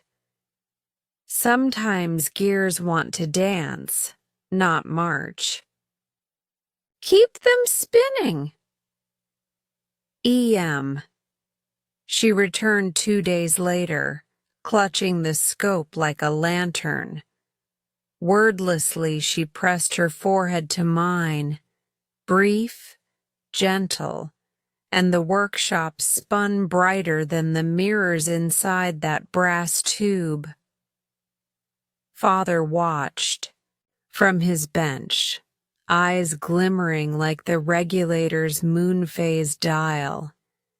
He said only, "Tea's ready," but the words sounded suspiciously like a blessing. The balance shifts. Tokens of kindness are small earthquakes. They nudge plates that once seemed fixed until one day a landscape tilts and you find yourself walking at a different angle. By mid-May, I realized Zara's presence had rewired our calendar. The hourglass structured work sprints. The map beckoned. Me outside after supper. The bookmark forced me to slow each ledger entry. The sparrow stood sentinel on nights I stayed late. Most telling of all, I caught Father replacing the regulator's worn suspension spring with fresh blued steel, something he'd delayed for years. When I teased him about the sudden maintenance, he shrugged. Can't have the old clock sag when guests are listening. Guests, plural. And so he too had accepted her as fixture, not anomaly. Nightly, I lay awake listening to 60 clocks tick in ragged unison and felt another rhythm overlaying them. Heartbeat, bicycle spoke, guitar string, rain-fat leaf. A symphony of tokens arranging themselves into a movement no metronome could measure. I did not know what gift I could give in return that would match the scale of what she'd already altered. But I knew, deep as mainspring steel, that the next token would not be an object. It would be something risked, something spoken. The hourglass issued its hiss of falling sand. I closed my eyes, inhaling dried hibiscus and cedar shavings, and rehearsed a phrase that felt heavier than any gear yet strangely perfectly balanced on my tongue. Stay, because I want you to. The words waited like jewels in their setting, glimmering for whatever dawn would let them shine. Chapter 8. The Unspoken Departure. June opened with a sunrise so incandescent the lake looked boiled in copper, yet the shop felt unusually dim, an omen I ignored. At 6:30 I unlocked the front door expecting, by force of habit, to see Zara's bicycle coast into view before the first regulator chimed 8. Instead, the road lay empty, and the only visitor was a sparrow that perched on the signpost, cocked its head, and flew off without a song. I told myself she was finishing the community center mural, the one with gears blossoming into galaxies. Still, my eyes wandered to the corner stool each time the bell jingled for a customer. Still, my fingers searched the lathe tray for a stray note or acorn or postage stamp and came up empty. At noon, I flipped the pewter hourglass, sand sighing, through its waist, and waited for her silhouette to darken the doorway before the last grain fell. It didn't. The sand hardened into silence. That evening, I cycled to the mural site, a cinder block wall behind the old cannery where she'd been painting under mercury lamps. The scaffolding was wrapped in caution tape, brushes soaking in turpentine, but no artist. A single line of violet paint bled down the unfinished design, the drop drying halfway like a sentence cut off mid-word. I called her name once. The echo hit brick and whistled away across the river. A janitor sweeping bottle caps near the loading dock shrugged when I asked. "Haven't seen her since Thursday," he said. "Girl works late, then vanishes. Artists." My chest tightened the way a mainspring coils when overwound. Day 2. Father found me rewinding the workshop clocks, an unnecessary task midway between ritual and nervous tic. "Your hands shake," he observed. "Fine," I lied, then snapped a screw head clean off a finial. He pried the ruined screw from my grip, set it on the bench, and reached for a tin of adhesive bandages I hadn't noticed. Without comment, he wrapped my finger where metal had drawn blood. The gesture hurt more than the cut. Patience offered when I needed words. When customers arrived, he handled them. I heard snippets. Yes, 48-hour test run? Of course, brass bushings only, while I sat behind the display case staring at the hourglass. Every 60 minutes I flipped it, as if rewinding the last moment she had been here. Night dreams tangled, a bicycle chain looping forever, a bookmark that sliced pages into confetti, an hourglass reverse bleeding sand upward only to reveal the chamber empty. I woke draped in sweat, clocks hammering the dark like 1,000 anxious hearts. At dawn I returned to the dock. Mist skimmed the water, erasing the horizon. On the bench, the one she'd christened Pendulum Pier on our map, lay a bakery bag. Finch and Fig Sparrow logo stamped in red. Inside, a single raspberry ginger scone still faintly warm and no note. The gift should have soothed. Instead, it blistered. She'd been here but left before I arrived, departing like breath on glass, traceable, not tangible. I revised my theories: illness, a family summons, a lost phone. At lunch, I phoned the bakery. The owner recognized the description and said, "The scone was paid for in advance, 10 batches worth. For pickup by Ethan," the slip read. 10 goodbyes, baked and queued.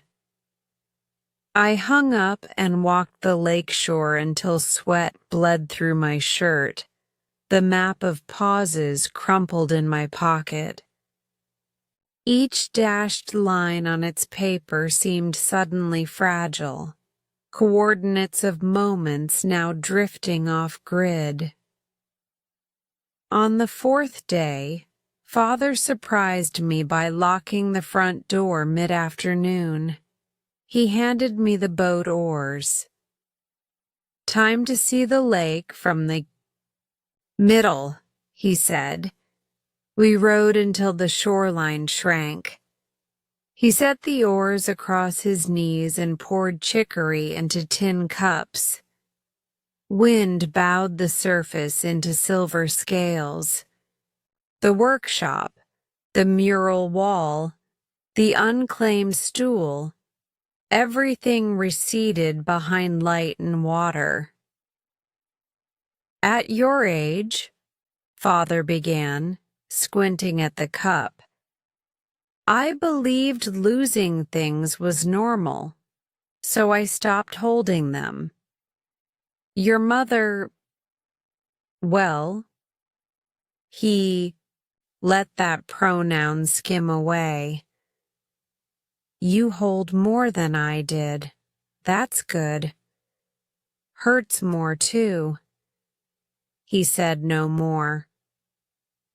The horizon absorbed the day's last gold, and we rowed back without speaking, our silence no longer identical. His had room for grief, mine for fear. A week passed. Tokens of kindness reversed polarity. The sparrow figurine lost a soldered wing. Teacups gathered dust rings. The cherrywood bookmark cracked where ledger pages pressed too hard.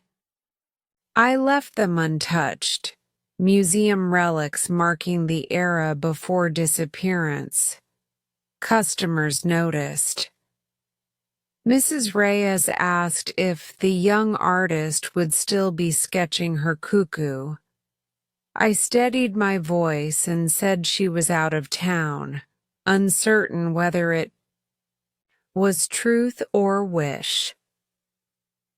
Zara's hourglass, however, became indispensable.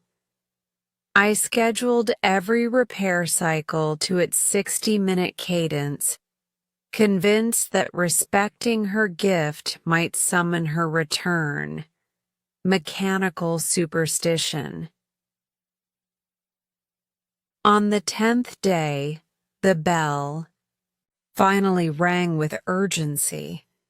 I hurried, hope flaring, only to find a courier hovering with a padded envelope requiring my signature.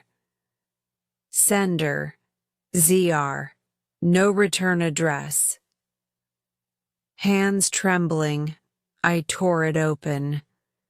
Out slid a watercolor postcard, the workshop storefront rendered in dusky. Blues and amber lamp glow, windows alive with clock faces, a tiny bicycle leaning outside. Beneath, 4 words in her looped handwriting. Back before the sand. No date, no new token, only that promise, cryptic yet precise. I flipped the hourglass again. Sand hushed downward, rhythmic as breathing. How many turns until her silhouette filled the doorway? The glass offered no ratio, only motion. That night, Father placed a fresh spring inside the Dutch table clock and gestured for me to set its beat. "Tend what's here," he said, "until what's absent checks in." He meant clocks. Heard something wider. So I tended, oiled pivots, aligned pallets, rewrote appointment cards in neater script. I mailed her another kaleidoscope, this one fashioned from brass scrap shaped into a lighthouse, tucked with a note. "Your hourglass is still turning." No address. I sent it care of Finch and Fig and hoped. Cucker. Summer crept closer. Daylight, lingering like suspense. The stool by the window remained vacant, yet every dawn I brewed tea in her porcelain cup, hibiscus and apple, letting the color bleed red into workshop shadows. I added new pause points to the map. Dock at 5 a.m., mural wall, unfinished, boat center silence, daring to leave blanks for where her pen might write next. At night, the clocks ticked an improvised canon, some fast, some slow, all refusing perfect synchronicity. Their stubborn dissonance echoed the space Zara had left, jagged, unresolved, insisting on future chords. I no longer feared the ache. It confirmed his earlier lesson, holding costs more, but yields weight worth carrying. Each grain of sand that fell through her hourglass thudded softer now, cushioned by hope rather than dread. The final scene of that chapter, a workbench bathed in lamplight, an hourglass half spent, a ledger spread wide with no bookmark because the next page waits, unwritten. Outside, bicycle spokes might whir back into earshot any moment, or not for many turns of sand, but the door remains unlocked, the bell tuned, the counterweight ready, until the grain that signals her return drops, time breathes, gears turn, and I, Ethan Monroe, apprentice, watchmaker, reluctant believer, am learning to trust the silence between ticks. Chapter 9. Reflections in Twilight. The day's last light drips through the workshop windows like molten brass, pooling on the workbenches and illuminating motes of dust that drift in slow arcs. I linger beside the lathe, steel rod spinning in its jaws, but the usual comfort of precision feels hollow. Instead, I find myself drawn back to the landing where the door's threshold frames the sky in amber and violet. Twilight. I set down my tools and walk through the breezeway, boots tapping the concrete in a cadence that echoes half his clockwork rhythm, half my own pulse. Each step carries me farther from measured tasks and closer to questions I've spent weeks avoiding. The lake's mirror. The path to the dock is softened by last summer's fallen leaves rotting into the earth, but at this hour they glow like embers under the sky's dying fire. Overhead, swallows dip and dart. The lake itself lies still, an obsidian mirror catching shards of rose and purple.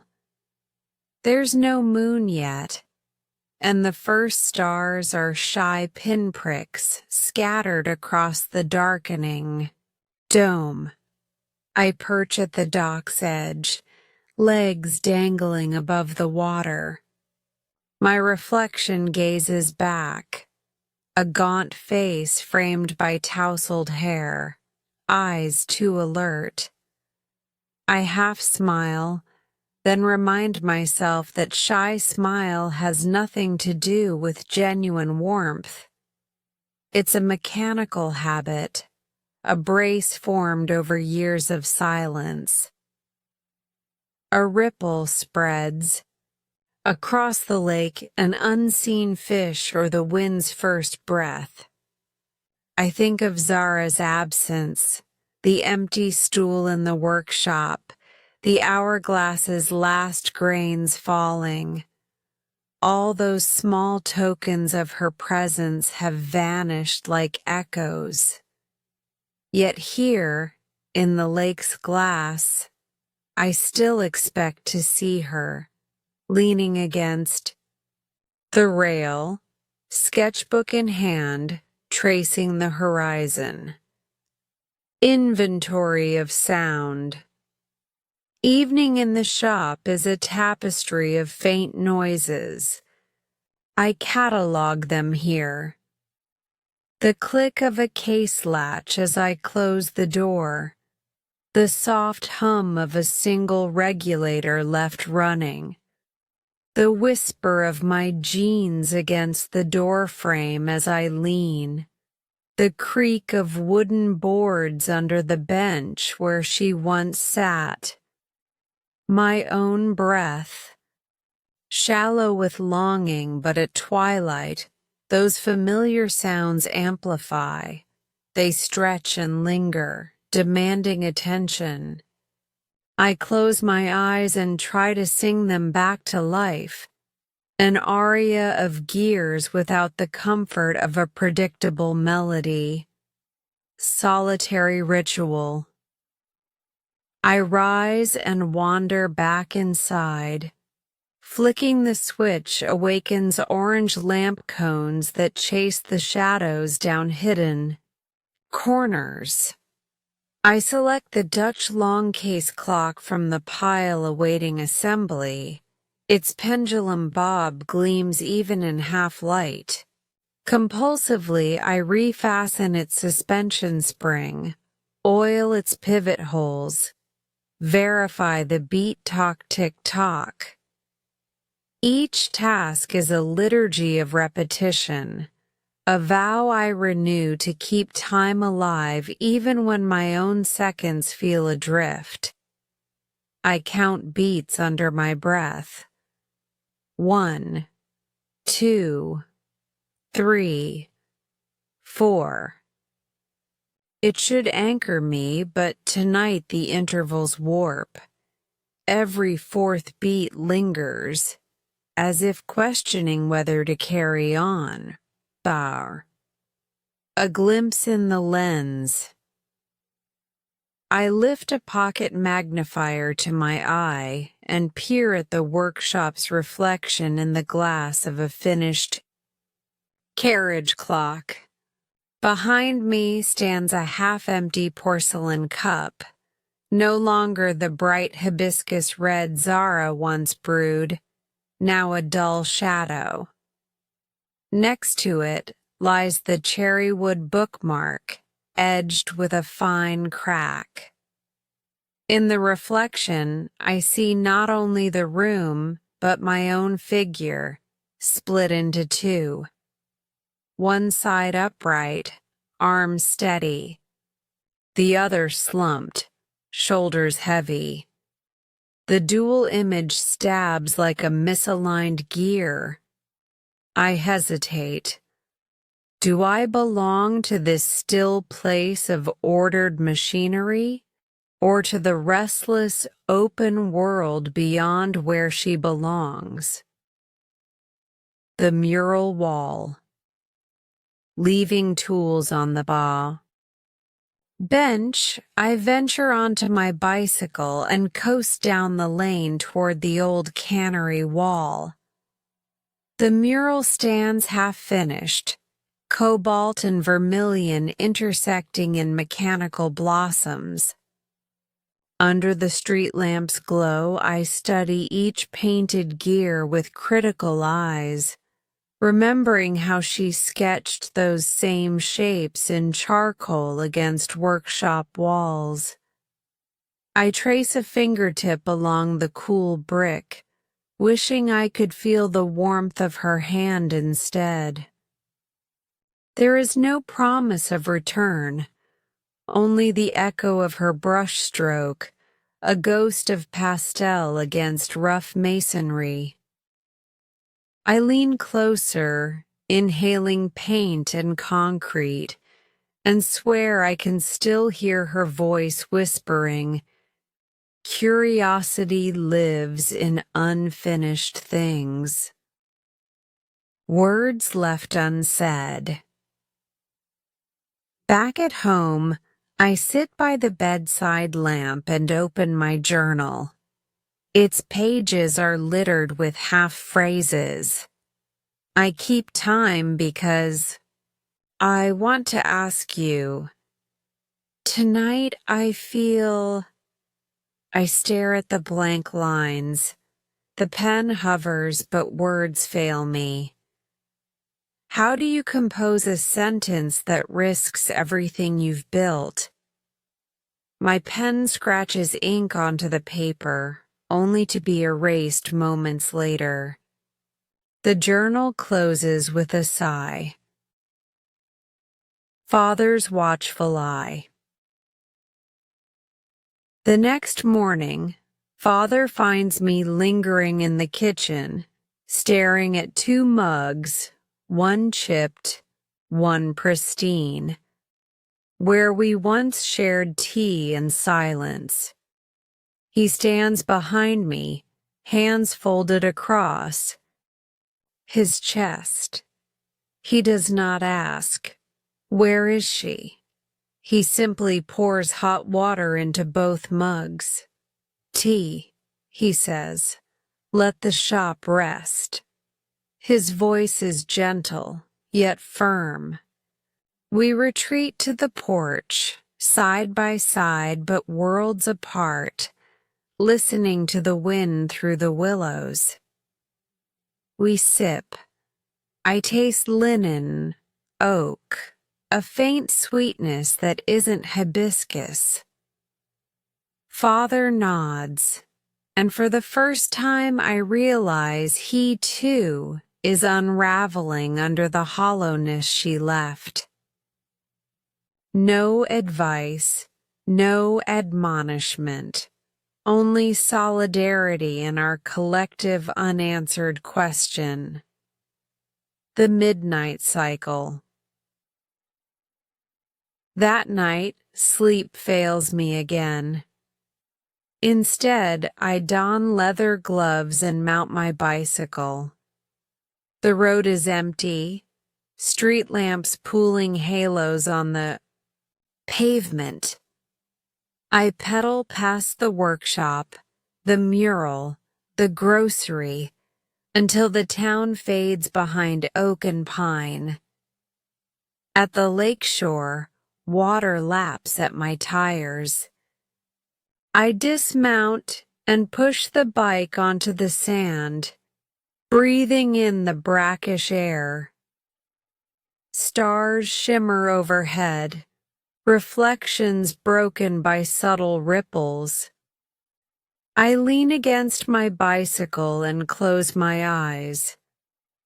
The hush here is a living thing, cool on my skin, alive in my eardrums, bearing witness to every self-doubt.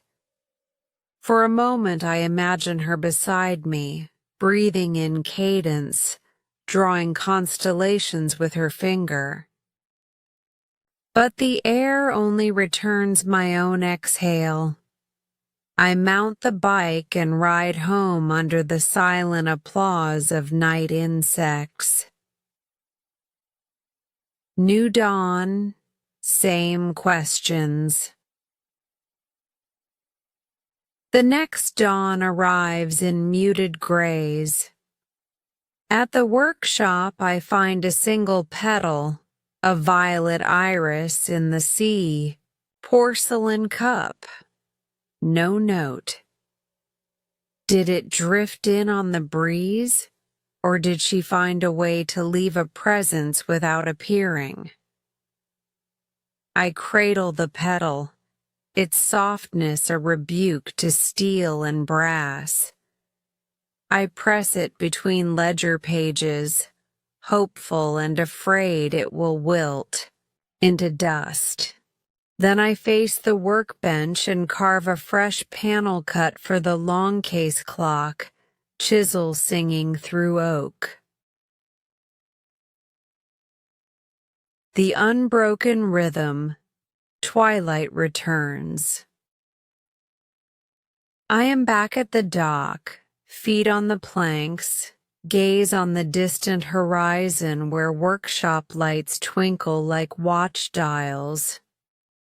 I close my eyes and listen, the lake's whisper, the faint chime of distant clocks, my heartbeat, steadying. I realize the truth.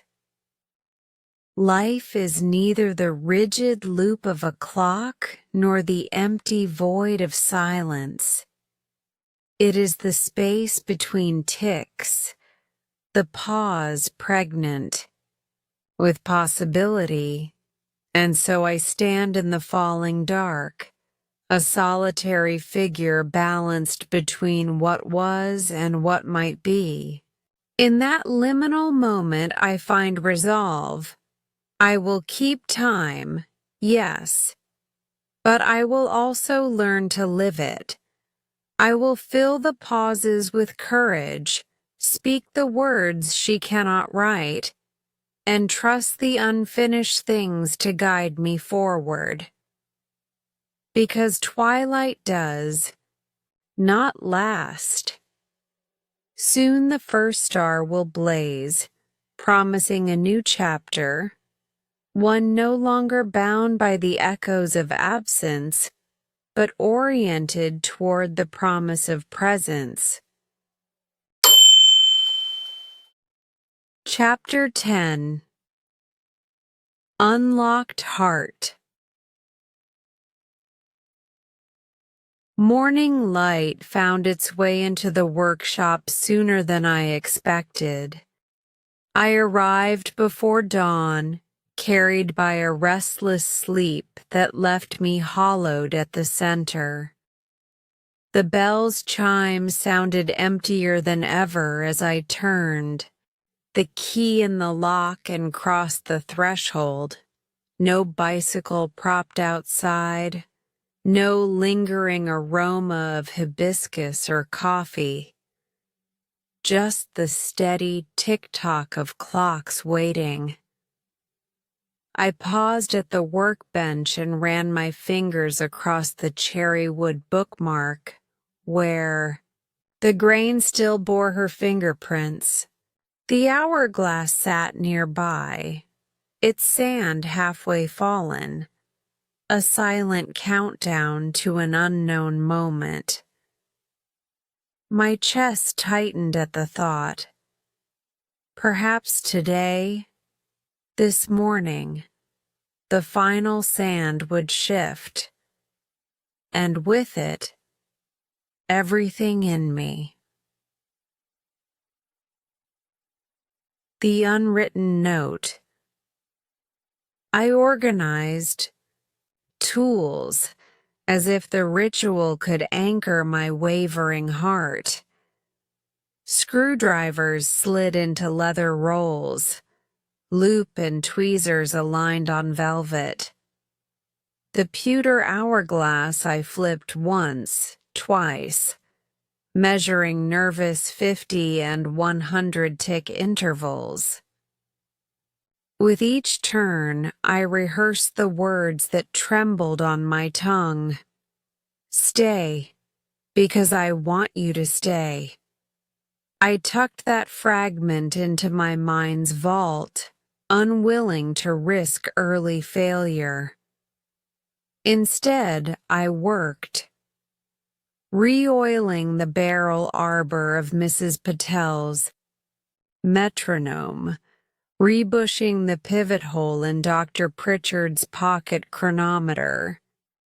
Yet every calibrated movement felt second-rate compared to what I hoped would come. Distant echoes in the breezeway light shifted in the covered breezeway connecting shop to house. I sensed rather than saw the weight of a figure approaching. My hammer stopped mid-swing. My heart synced with footfalls, soft, deliberate, familiar. "Good morning," she said, voice low enough that I recognized its grain before number. Zara. Reed stood framed in golden light, wind brushing loose strands of copper through her cap. She wore a scarf the hue of early plums and carried a leather satchel heavier than the last time. Behind her, the world seemed to pause, as if the entire town was holding its breath to witness this opening. I managed a nod, an answer measured by milliseconds of courage. "Good morning." Cry, the gift of presence. She stepped forward, removing the satchel and placing it on the bench.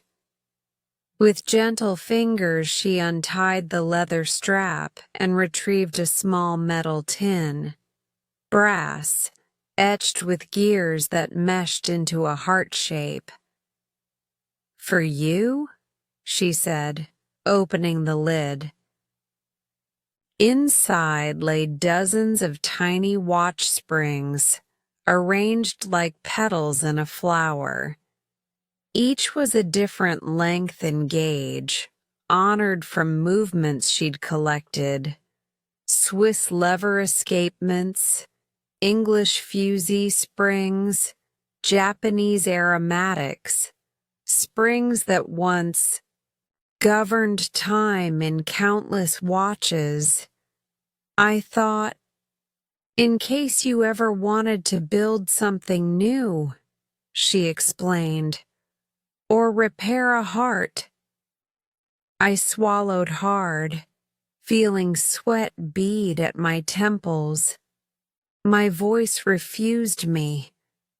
I only stared at the spirals, each one a microcosm of resilience, of potential energy waiting to unfold. She closed the tin and pressed it into my hand, a gesture more intimate than words. A constellation of words. Silence stretched until birdsong in the garden competed with clock ticks. Finally, I exhaled, the first full breath I'd taken in weeks. Why stay? My words were brittle as if formed in ice. She tilted her head, eyes reflecting lamplight and dawn's first rays. I asked you once. She traced the air with a finger, as though mapping memories. You asked why I came. She paused, letting that recollection settle between us.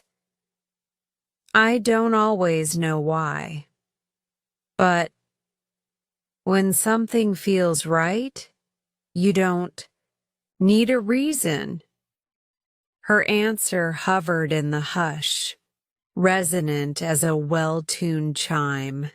I searched her face for signs of her own hesitation, fleeting doubt, regret, but found none.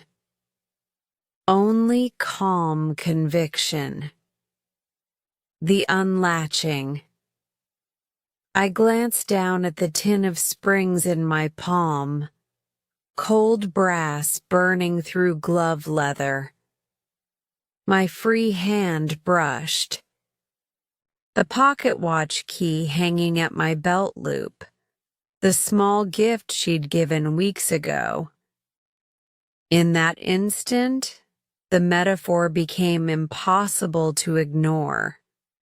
The key at my side, the locked barring of my heart, the waiting to be unlocked. No, I said, voice raw but steady. I need to tell you something too.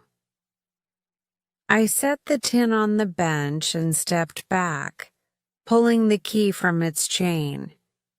My fingers flexed around its bow. Words tumbled, halting, then spilling. I built walls to keep people out. I measured time instead of living it. I repaired clocks because they can't break your heart. I held the key between us. She watched. I could see sparks of dawn in her eyes, radiating gentle hope.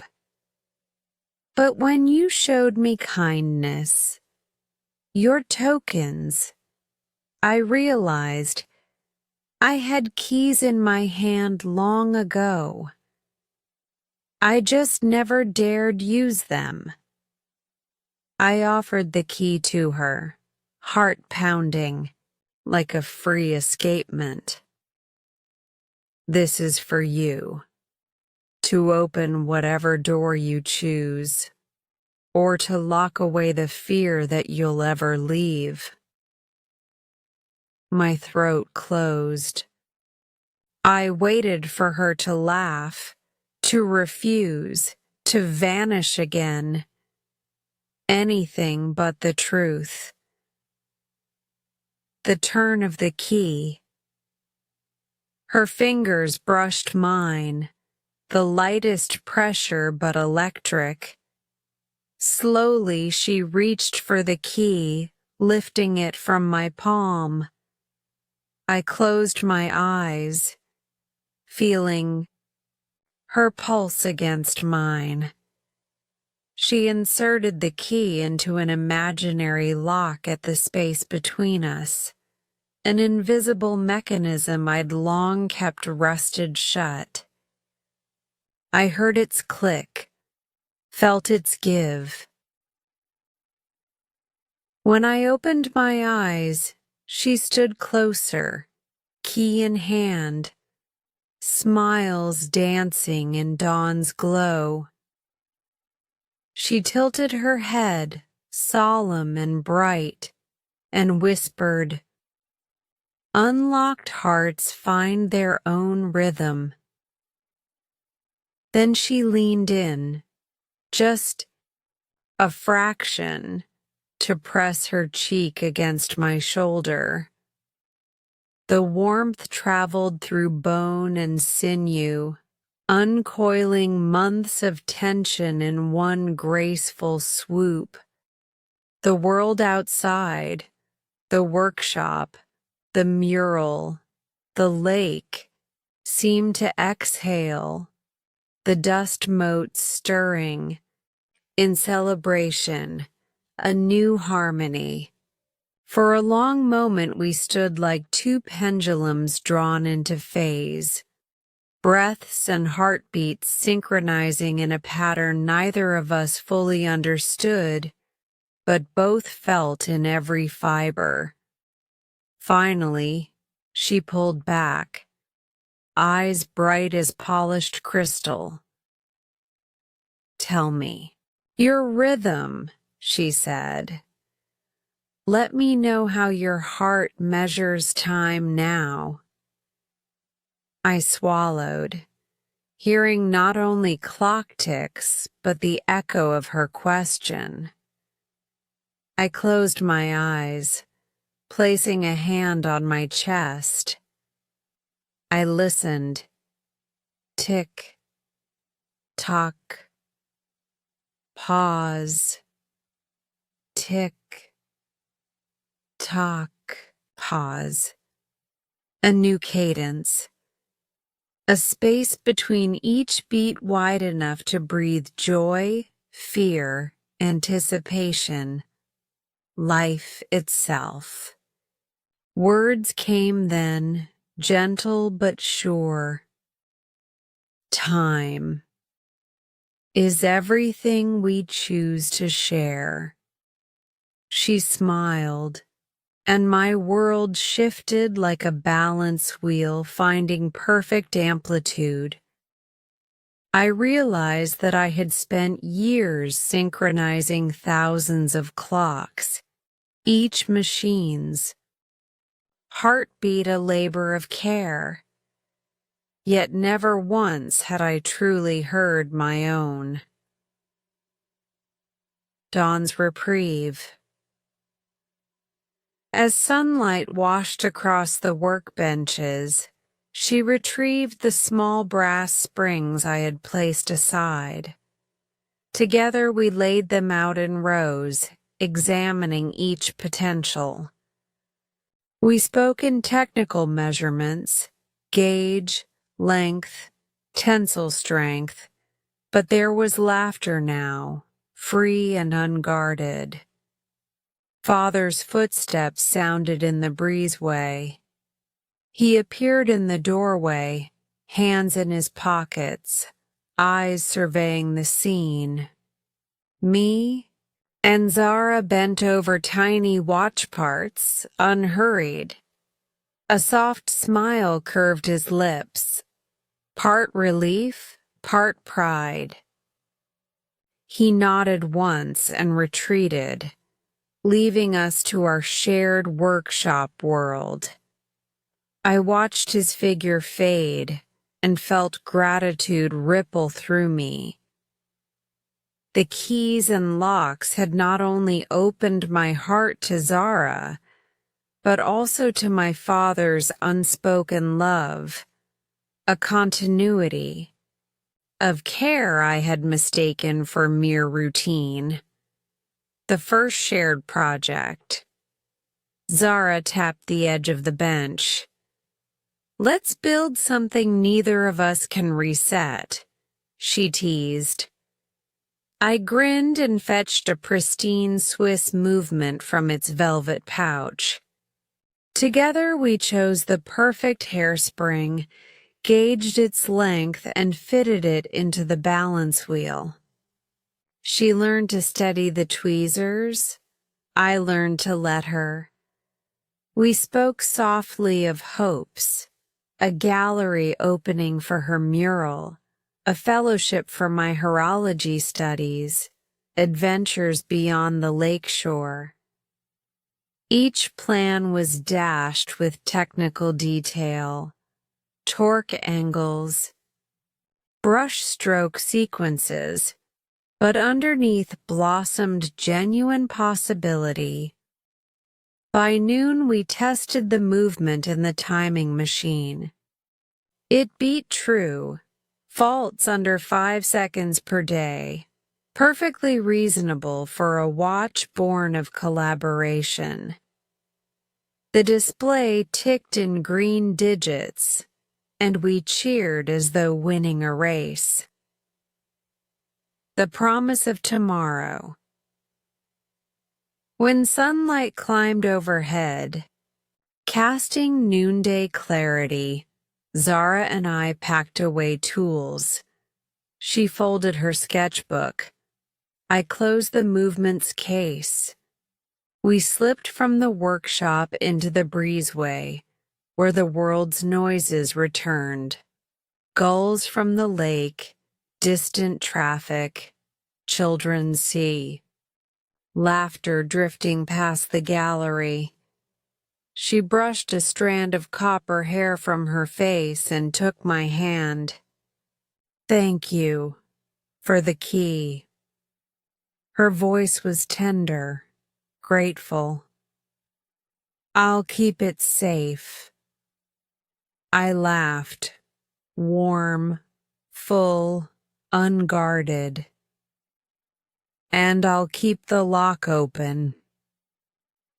We stepped onto the front steps together, keys dangling between us, hourglass untouched, on the bench behind.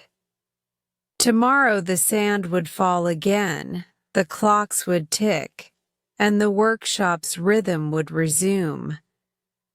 But now it would carry a new harmony.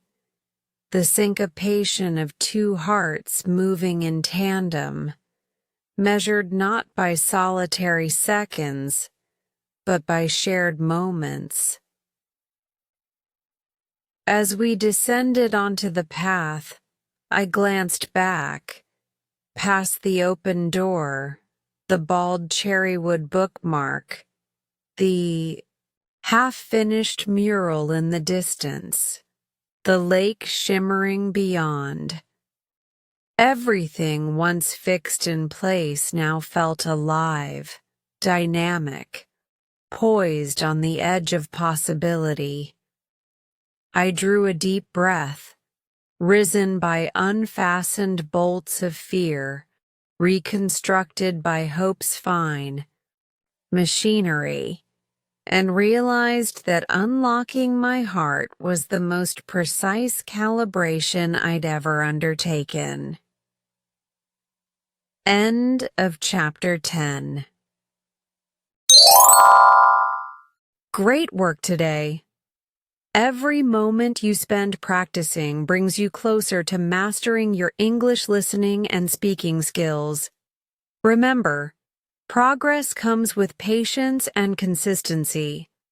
If this story inspired you or helped you in your learning journey, don't forget to like, share, and subscribe to Easy English Spark channel for more lessons and stories. Keep listening, keep speaking, and keep believing in your growth. I'll see you in the next video. Take care and keep shining.